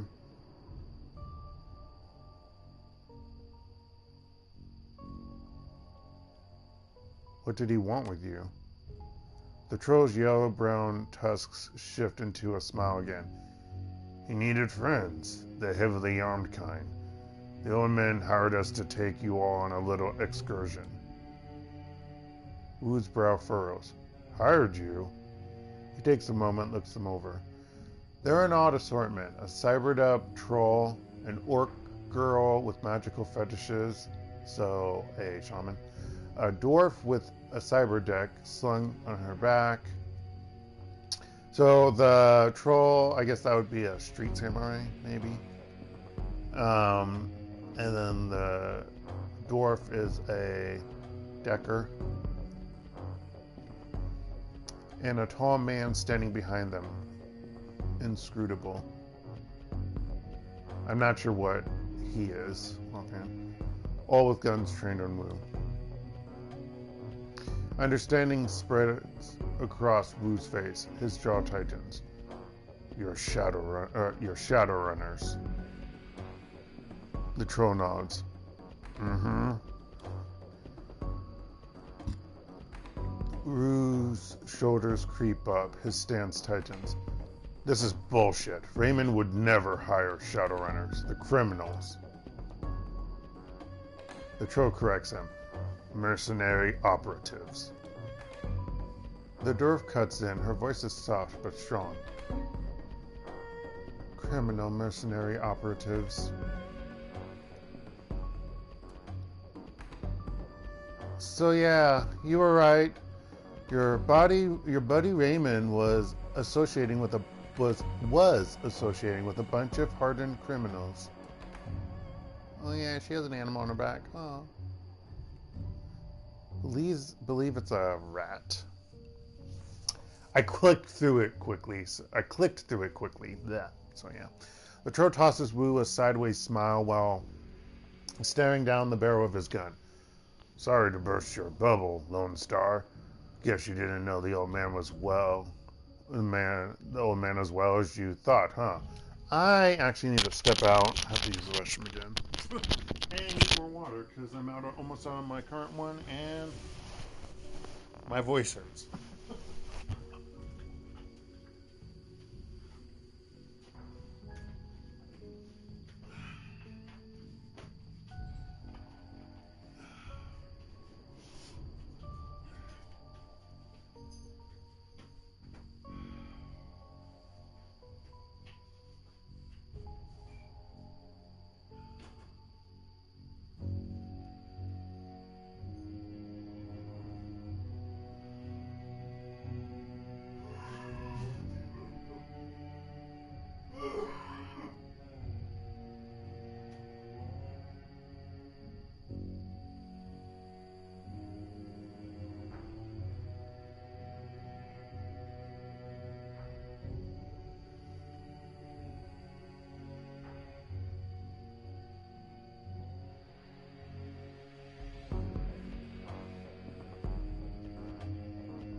I forgot to get water. Crap.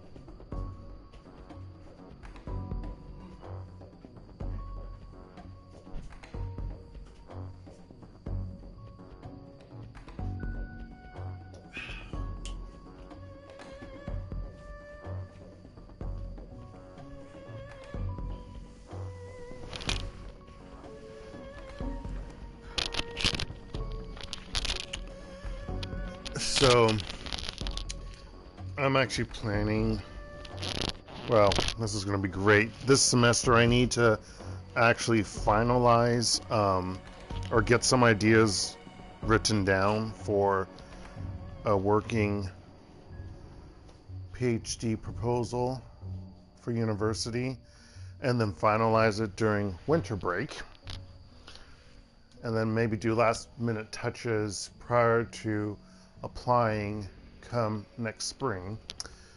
At the same time,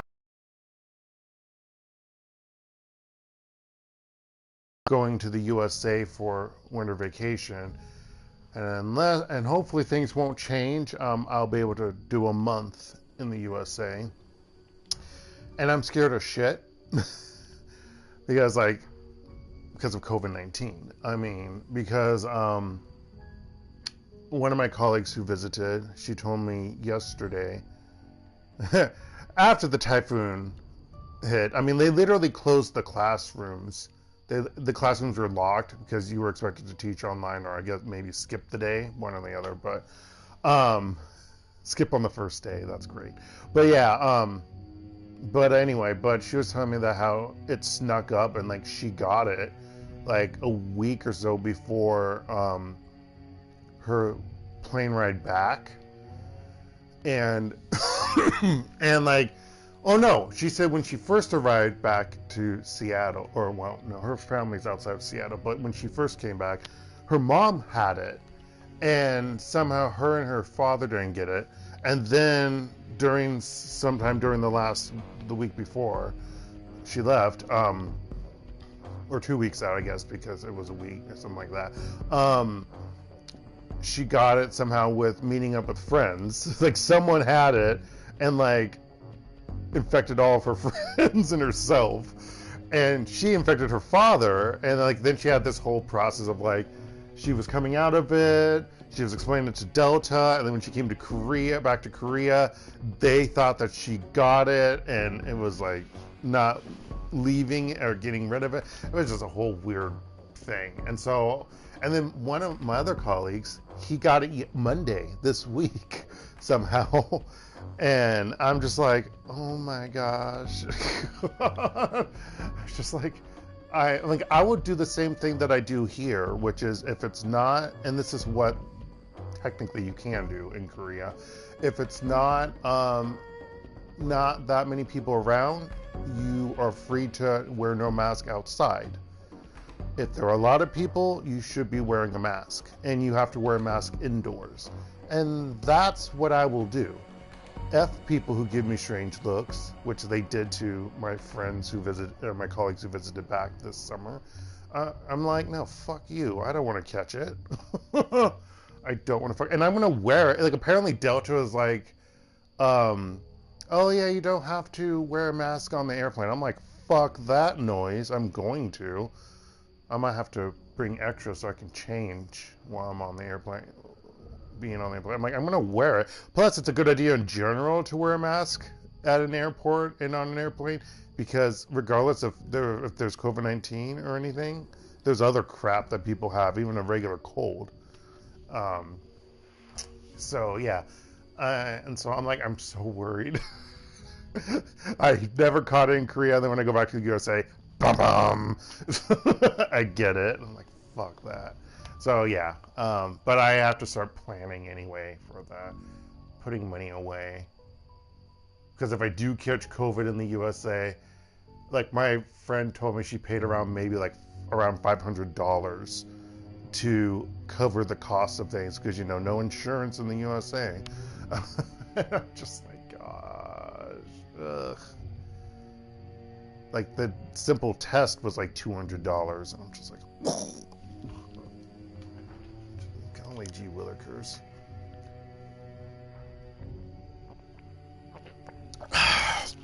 Yeah, I'm definitely thinking I'm going to change to playing Thursday and Friday nights, Wednesday to Thursday, because... So maybe Monday, Thursday, Friday, because I can't... My throat. Yeah. Wu tries to shake it off, but he's struggling to process the information. You can feel the heat coming off of him. The runners sense it too, and they tense up tight. They're keyed on Duncan, and their guns are big. The looks on their faces make it clear. One wrong bead of sweat and Wu's going down in a red mist cloud. Carter remains completely still. Her voice is level, moderate. She's done this before. Let's all stay focused. No need for this to get ugly. She speaks quietly to Wu, who listens without turning, his focus squarely on the troll. We need to find Raymond. These are the people who can help us do that.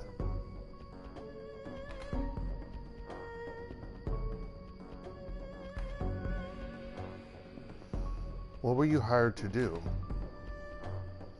You can tell the orc girl's had enough of the tension. She blurts it out.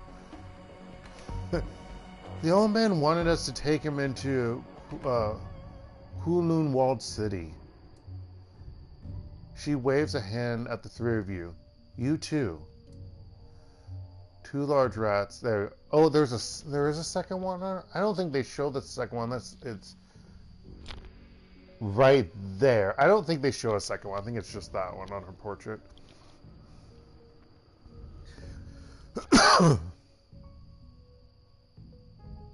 Oh, the other one's on her hip. That's why. Two large rats clinging to her hip and shoulder poke their heads out of the folds of her clothing. They fix their beady eyes on you intently. You know the walled city? Some right. I've heard of it. Isn't this Kowloon City? Slum, right? I've heard of it. The girl sneers, rolling her eyes. It's a shithole. The worst slum on the Eastern Hemisphere. In the Eastern Hemisphere.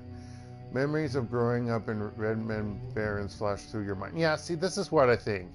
They did grow up here. And then... somehow... or maybe not. I'm confused. I got really confused because I didn't remember what the Barrens were if they were called Raymond Barrens. Because why would Duncan just randomly go to Seattle? It's just to become a Lone Star officer. That it was kind of confusing. I don't know. Probably. Yeah, okay. Maybe they were there in Seattle. We get it. It's a real bad place. Now, why would a little old man pay you to take him there? The dwarf standing next to her nods and jumps in. Wouldn't say. He mumbled a lot, too. Just kept rambling on and on about how he had to get in them. Under ordinary circumstances, I never would have accepted the gig. The walled city's the last place I wanted to go. The old man rolled up in a truckload of Nuyen, and you gotta eat, right? Wu risks a glance at you. His weapon remains trained on the Shadowrunners, but a flicker of uncertainty plays across his face. Interesting story. Interesting story. Seems like a good time to ramp down the threat of violence, don't you think? Let's say we believe you. What now? Why would Raymond want to enter the walled city? It doesn't make any sense. Interesting story. Seems like a good time to ramp down the threat of violence, don't you think? The troll flashes you a smile that's all tusks and no warmth. Okay, gang. I tell you what. He looks at his team and he slowly starts to lower his weapon. We're all gonna put our guns down. Yeah. Get down. Get down now. Snipers, take cover. Carter! Yeah, it's so fucked up.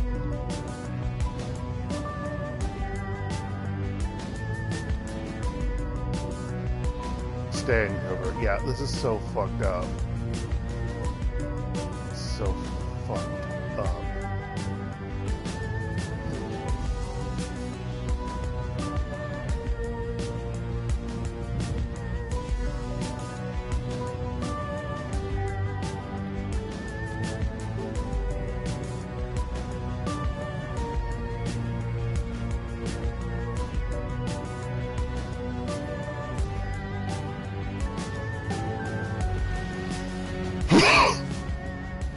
The sound of high-caliber rifle shots hangs in the air, and the red dots of laser sights sweep the area. Carter, the troll, and the silent elf lie dead in the widening pools of blood, their heads broken open like melons dropped from a 4-story building.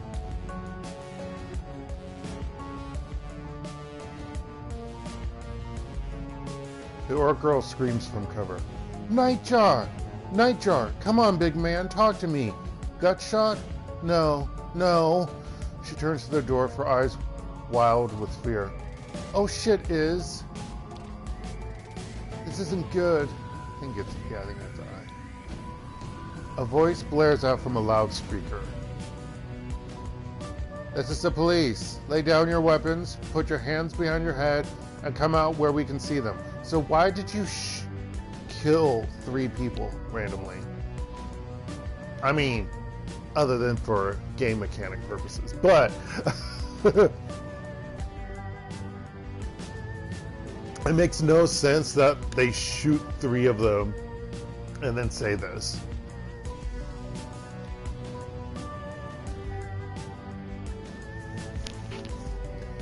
Duncan Wu, Insu Tae, come out where we can see you. You have 3 seconds.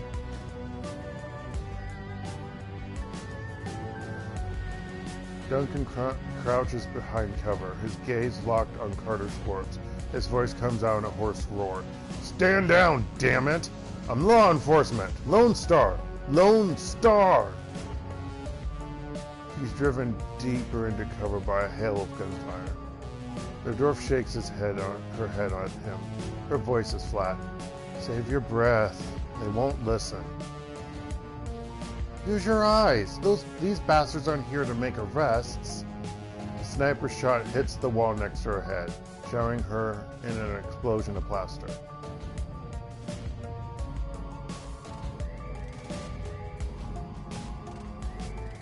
Stay down. Duncan, are you hurt?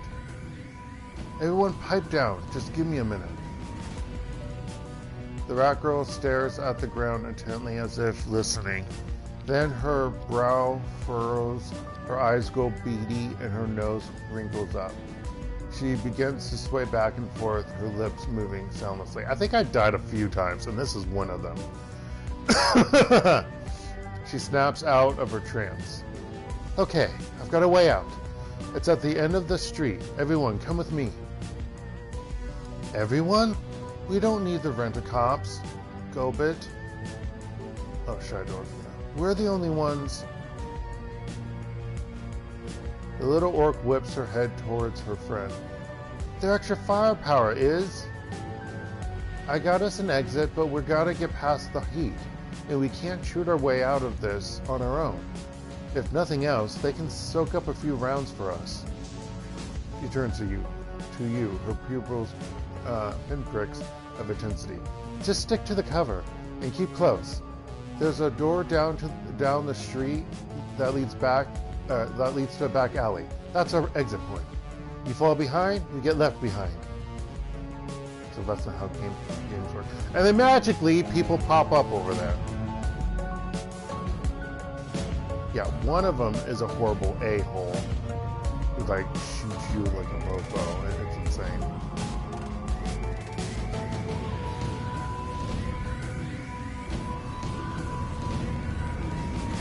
Hong Kong Police Force Captain Guard.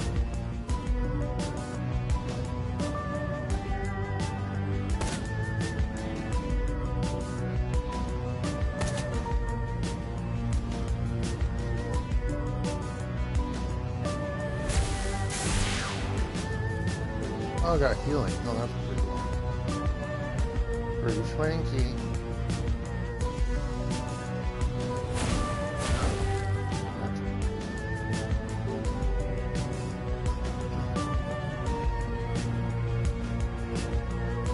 You can summon a spirit.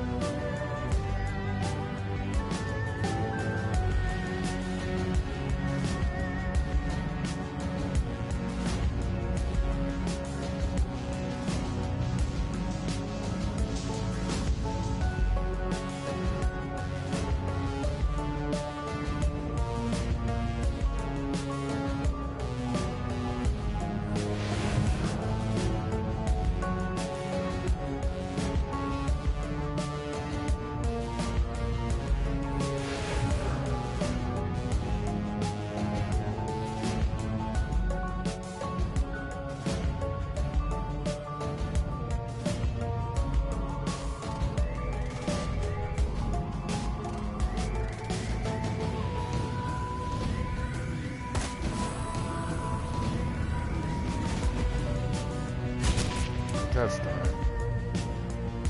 Yay, there's another one coming.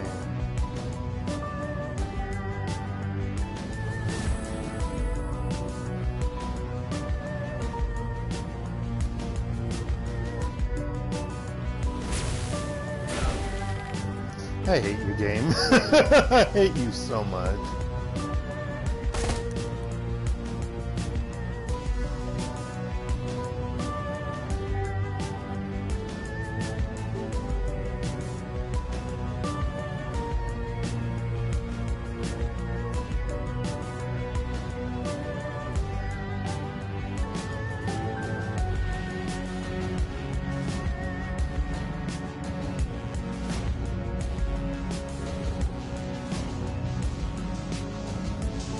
Yeah, they're probably just gonna sidestep it, but...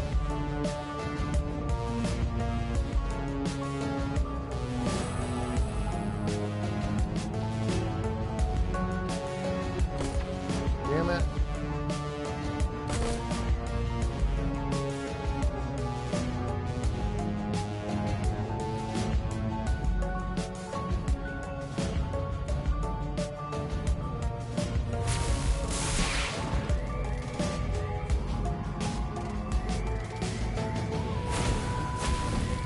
Oh, you're not dead. It might be. I think it's because I'm standing on the ley line that I'm getting healed.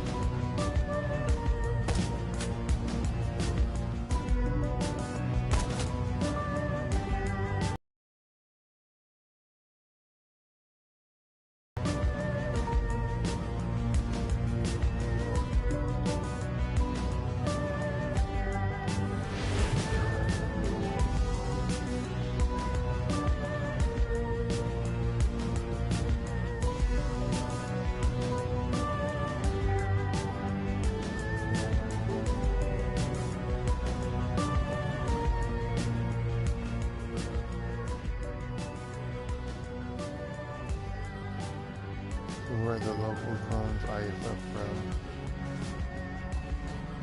It might be possible to use the network connected on this police motorcycle to do some damage to the local networks. Deactivate the drones. The police drones power down.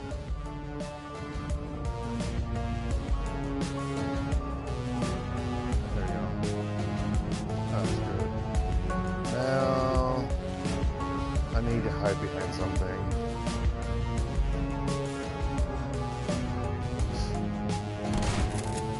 Oh my goodness.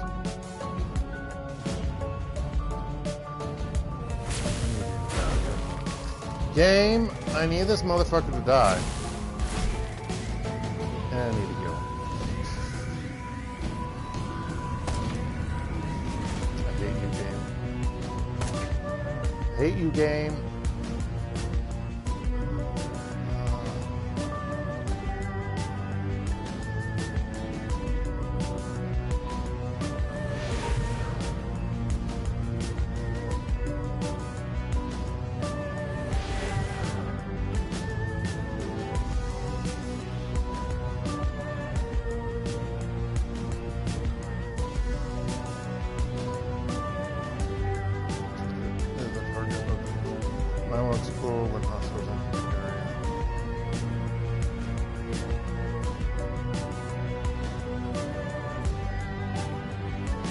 Lots of 50. Oh, wait, hold on. She has a.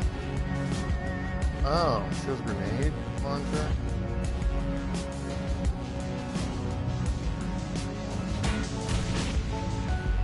Shit. Like that.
She hit you. That's shocking.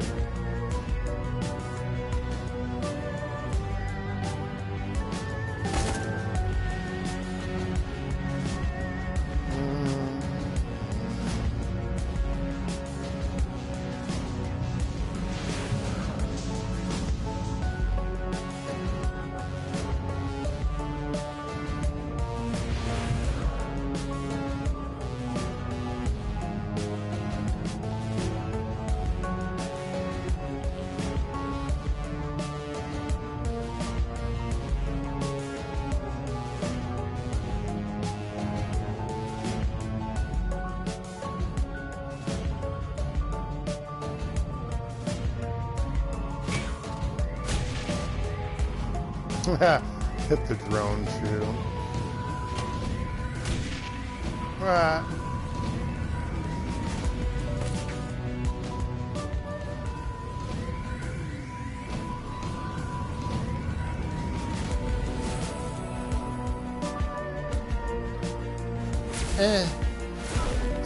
I know. I need to move my character closer.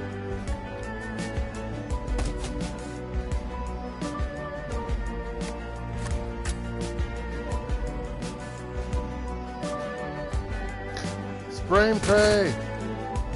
Yeah, I did it. Damn it.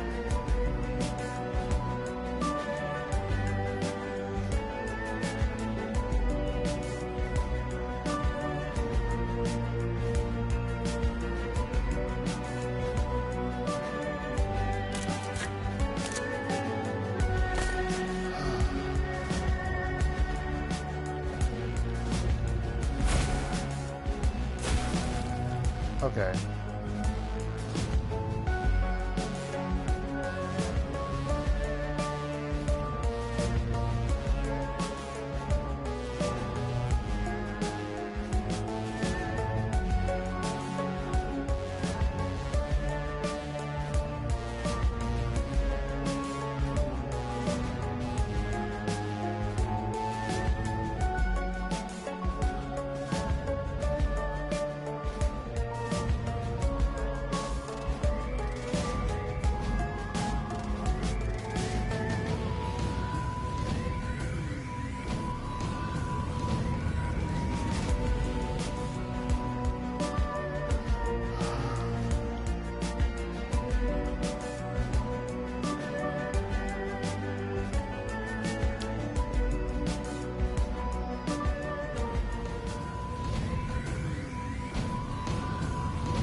Oh shit, there's some madness in there.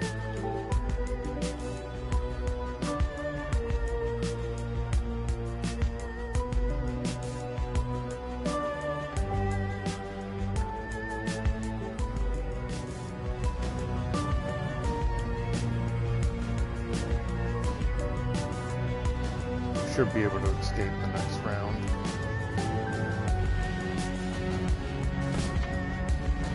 Yes. Good. Good.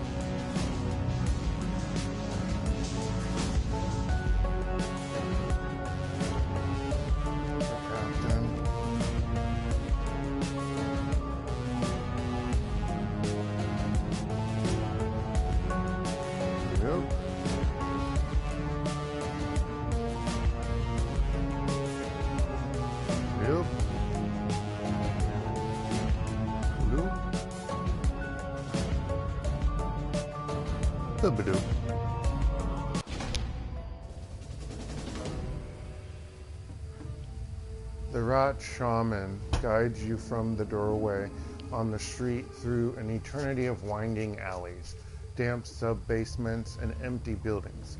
Stumbling through refuse and filth, you make your way into the sewers below Victoria Harbor.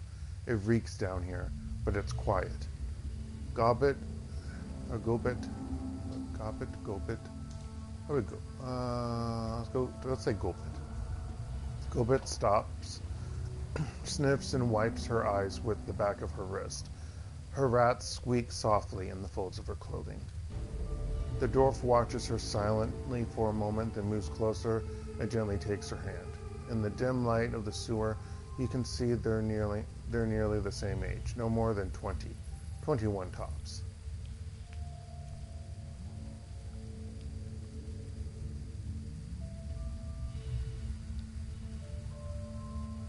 What were their names? She keeps her head down and tells it to the floor. The troll you were talking to was Nightjar.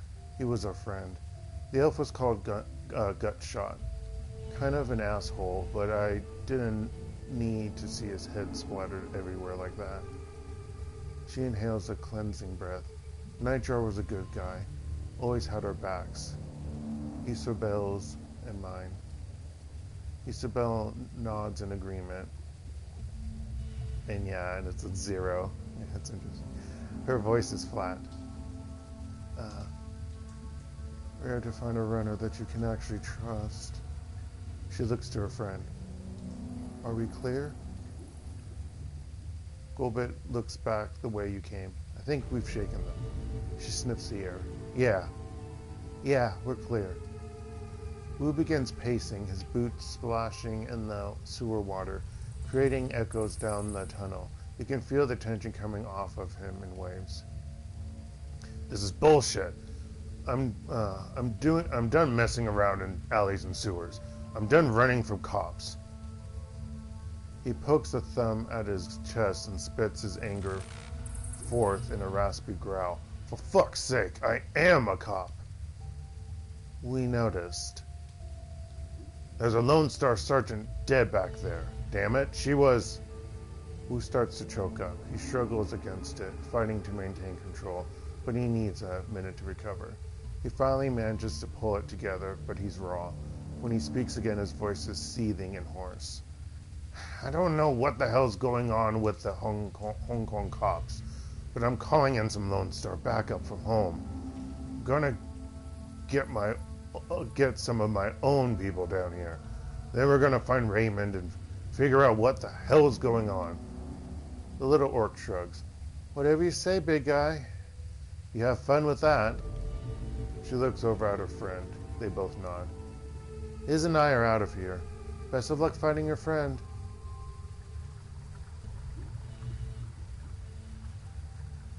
Your people died in a hail of sniper fire. You're not going to do anything about it? That's like that's it. He's not our friend. He's our foster father. She looks straight at you. Her tone is flat. And he's probably a dead man. Sorry, but it's the truth. Wu isn't listening. You can see on his face that he's already written the orc girl off. He pulls his security-grade PDA from his holster on his left leg, raises it, and starts tapping the buttons with a meaty finger. The Lone Star logo on the back of the device looks shiny and official. He stops, confused, and then taps it again, harder. The red flashing image on the PDA reflects in his goggles. What the hell? I'm locked out of the network. He looks up at you. My law enforcement status has been revoked. He goes back to the screen. I don't believe it. This is saying there's an APB out on us, Insu. You and me both. I figured as much. You heard them on the loudspeaker. They knew our names.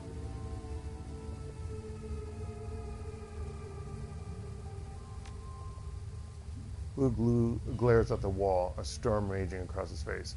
Fucking hell! His hand clenches into a fist around his PDA. This just keeps getting worse. He leans forward as if to punch the wall, his knuckles rapping against it softly, a pantomime of barely constrained rage. Suddenly he turns and slings his PDA at the far wall. It hits hard, bounces back, and clatters to the ground at his feet. He looks down at it, spent. The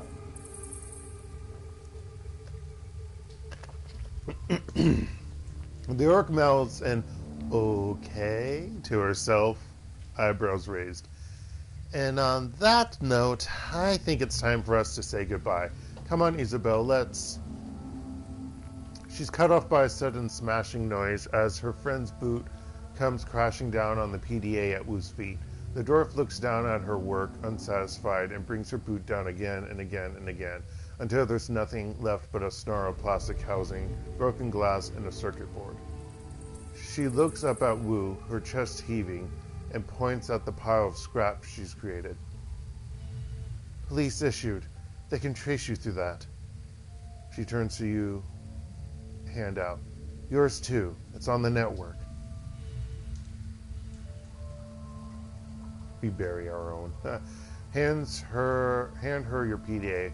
Well, there goes all my free upgrade points. Isabel takes your PDA and repeats her boot stomping. There. She looks over at Golbet, sighs, then reaches into her jacket pocket, pulling out 2 new PDAs. She hands them to you and Duncan. Burners, I suppose it's the least we could do after your help back there. Thanks. You people always keep a supply of burners in your pocket? No. Got any snacks in there? I'm getting a bit peckish. So, thanks. Now what? Now we get out of this sewer and head our separate ways. Right, Iz? Isabel isn't listening. She's staring open-mouthed at her own PDA, its bluish glow illuminating her horrified expression. Golbet, we gotta go. Now, right now. Isabel's voice is monotone but emphatic. She holds up her PDA to show her friend. They're after us too. Her screen displays a local newscast. Your own face stares back at you from the upper left corner of the screen. Okay, I'll be right back. I really have to use the restroom again. Water and all.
I really thought I could hold it until after I quit, because I'm going to quit soon, because my throat, my voice, it's all bleh. Yeah. I forgot how that worked with recording after 2 nights worth. Yeah, not so great. I mean, playing Ni no Kuni was okay, because it wasn't a lot of me talking as much, but, And in breaking news, just under an hour ago, Hong Kong port authorities were involved in a firefight with members of a terrorist cell linked to the mainland city-state of Henan. The battle left 3 terrorists dead, along with an unconfirmed number of Hong Kong police officers. Your image winks out, replaced by a scowling image of Duncan Wu. A mugshot from a long time ago, before Raymond. Which is funny, because wouldn't he be younger looking?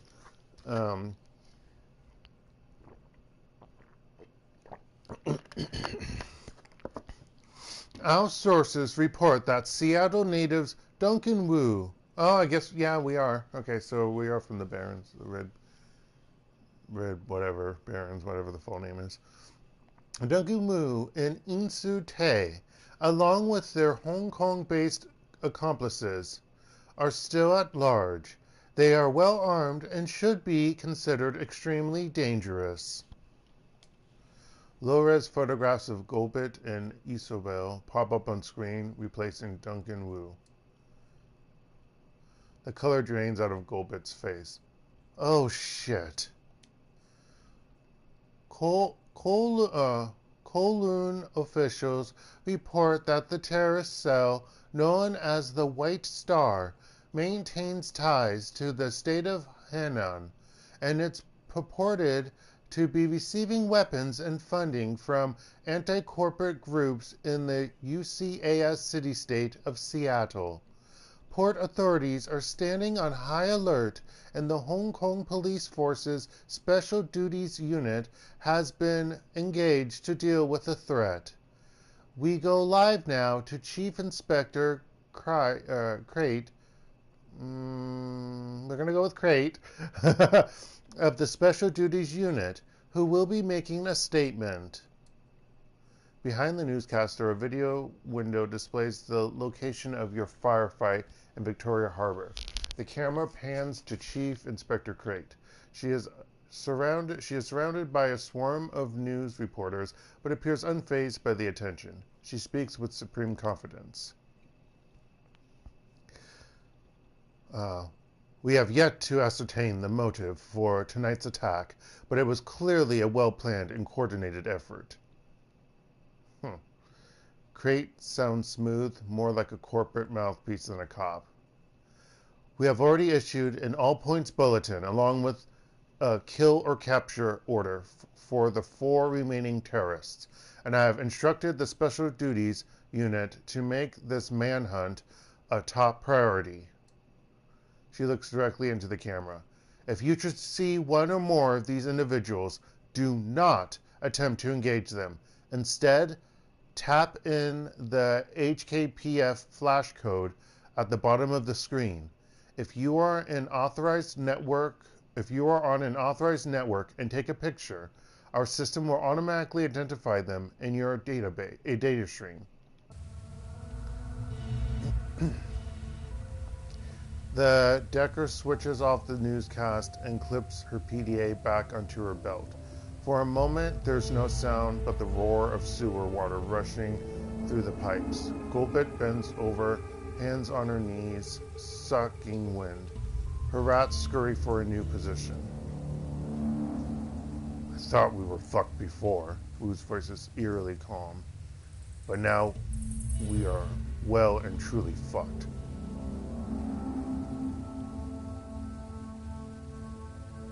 Doesn't look good, does it? His mouth tightens.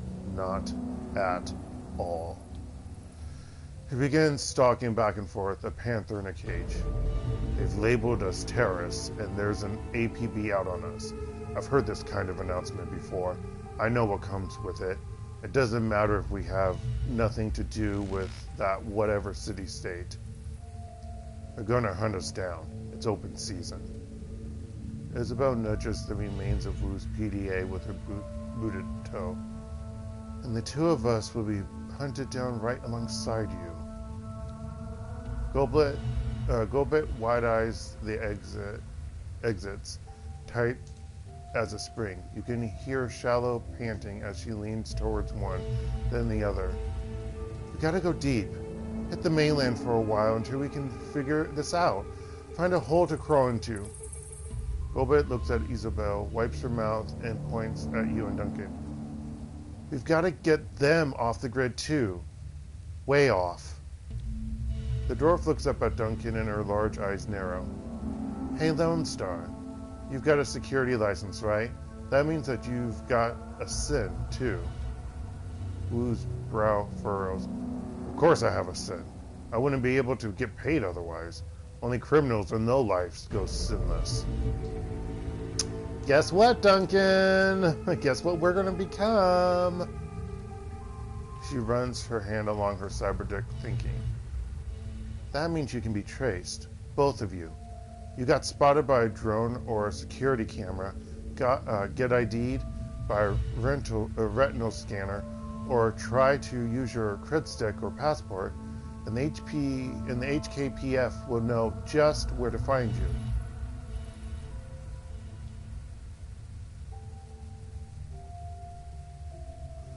Wu crosses his arms across his chest. I know how a system identification number works, Runner. So we're stuck in this country, no money, no passport, nothing.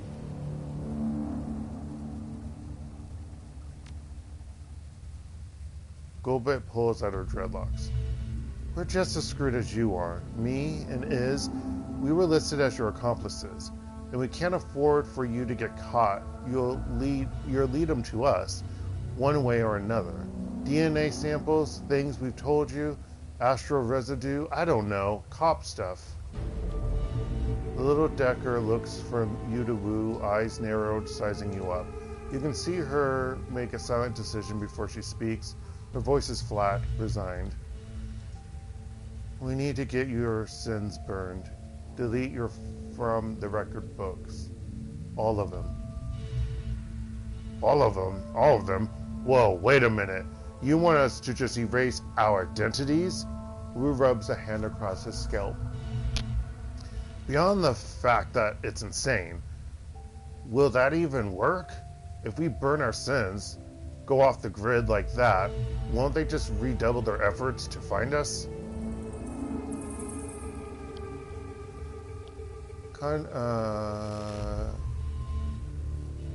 Condescension seeps its way into Isabel's dry tone. Imagine playing a game of hide-and-seek with a siren strapped to your head.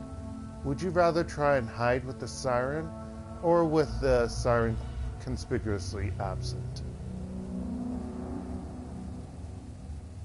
Deleting our identities across the entire matrix sounds hard. This is bullshit. I'm gonna find a way to smuggle myself back to Seattle. Let's just get on with it. What do we have to do? Deleting our identities across the entire matrix sounds hard. The little Decker nods knowingly. It's very difficult. I can't do it. Some people can. Organizations, expert systems. Golbet's voice drops. We gotta ask for help. We gotta ask for help. There's only one person who knows. There's only one person we know who has the kind of pull it takes to burn a sin and hide us from the cops. Kindly Cheng. Who's Kindly Cheng? Some sort of super decker? Let me guess. This Kindly Cheng is some sort of underworld hard ass. Sounds like a restaurant. Middle one. Like a walnut. She's what's known as a straw sandal. Kind of sandal, what the fudge. A middle manager for the Yellow Lotus Syndicate. The Triad. Kylie Cheng controls all the illegal activity in our neighborhood. Smuggling, bootlegging, counterfeiting, middle manager. Is the Yellow Lotus a syndicate or a retail outlet? No way. We're already in deep enough. We don't need to get in deeper with a crime syndicate. Sounds like my kind of scum. We don't want to deal with Kylie Cheng any more than you do, but I don't see what choice we have. We need protection, and we need to get your sins burned before we're all red smears on the sidewalk. Okay, so they weren't originally part of her. Okay, got it. They were just a Shadowrun runner thing. Crew. I wanted to quit, but they keep talking. God damn. Isabeau's voice is hollow and flat. Taking favors from a woman like Kylie Cheng is a good way to get yourself into indentured servitude. You don't want to owe favors to a woman like that. Her eyes get big, round. Ideally, you don't want to deal with her at all. That was Nightjar's job. Nightjar's job? You mean you work with her? What, wait a minute, you know this woman? We've only met once or twice. Nightjar was the one who worked with her. Like I said, she's got her fingers in everything, including brokering Shadowruns for the corpse. Kylie Cheng is a fixer. Oh yeah, okay, that's how it is. Golbit tries to make her voice light, confident. Just stay on her good side and you'll have nothing to worry about. Now, let's get this done before one of you trips the APB and brings all hell down upon us. Climb up. Yeah, let's climb back up there. That'd be perfect. Oh, actually, we do have to go that way, apparently. Well, on that note, we're going to do a save here, folks. No, we're not fucking restoring that level. What the fuck is wrong with you? Me? Actually, let's look at everyone. I like my portrait better than my avatar. It's Duncan, Golbit, Shydorf. We know it's Isabel. I don't know why they still say Shydorf. Unfortunately, they didn't really have a good current look that matches, that I like, that matches the current art style of the people. Which is kind of sad because the first two, I mean, it's fine. It looks more watercolorish. I mean, the first two look more realistic, and I did like that. I mean, I still like it, but it doesn't have the same look as this. This is probably a factor. But anywho, actually, let's look. I've got 40 points. You have 50. You have 30. You have 40. Strength, quickness, range, intelligence, charisma, decking, willpower, body.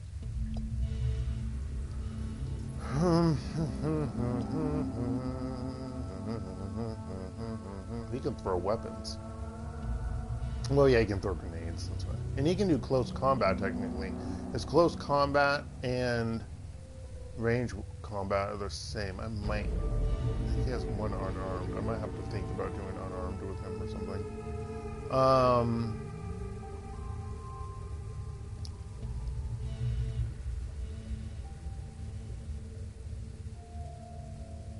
Yeah. Well, she has 2 powers in spellcasting. Oh yeah, that's how come she has the aim thing ability. Yeah, and some other stuff. But yeah, there we go. Well, you have SMG, or you have she had a pistol?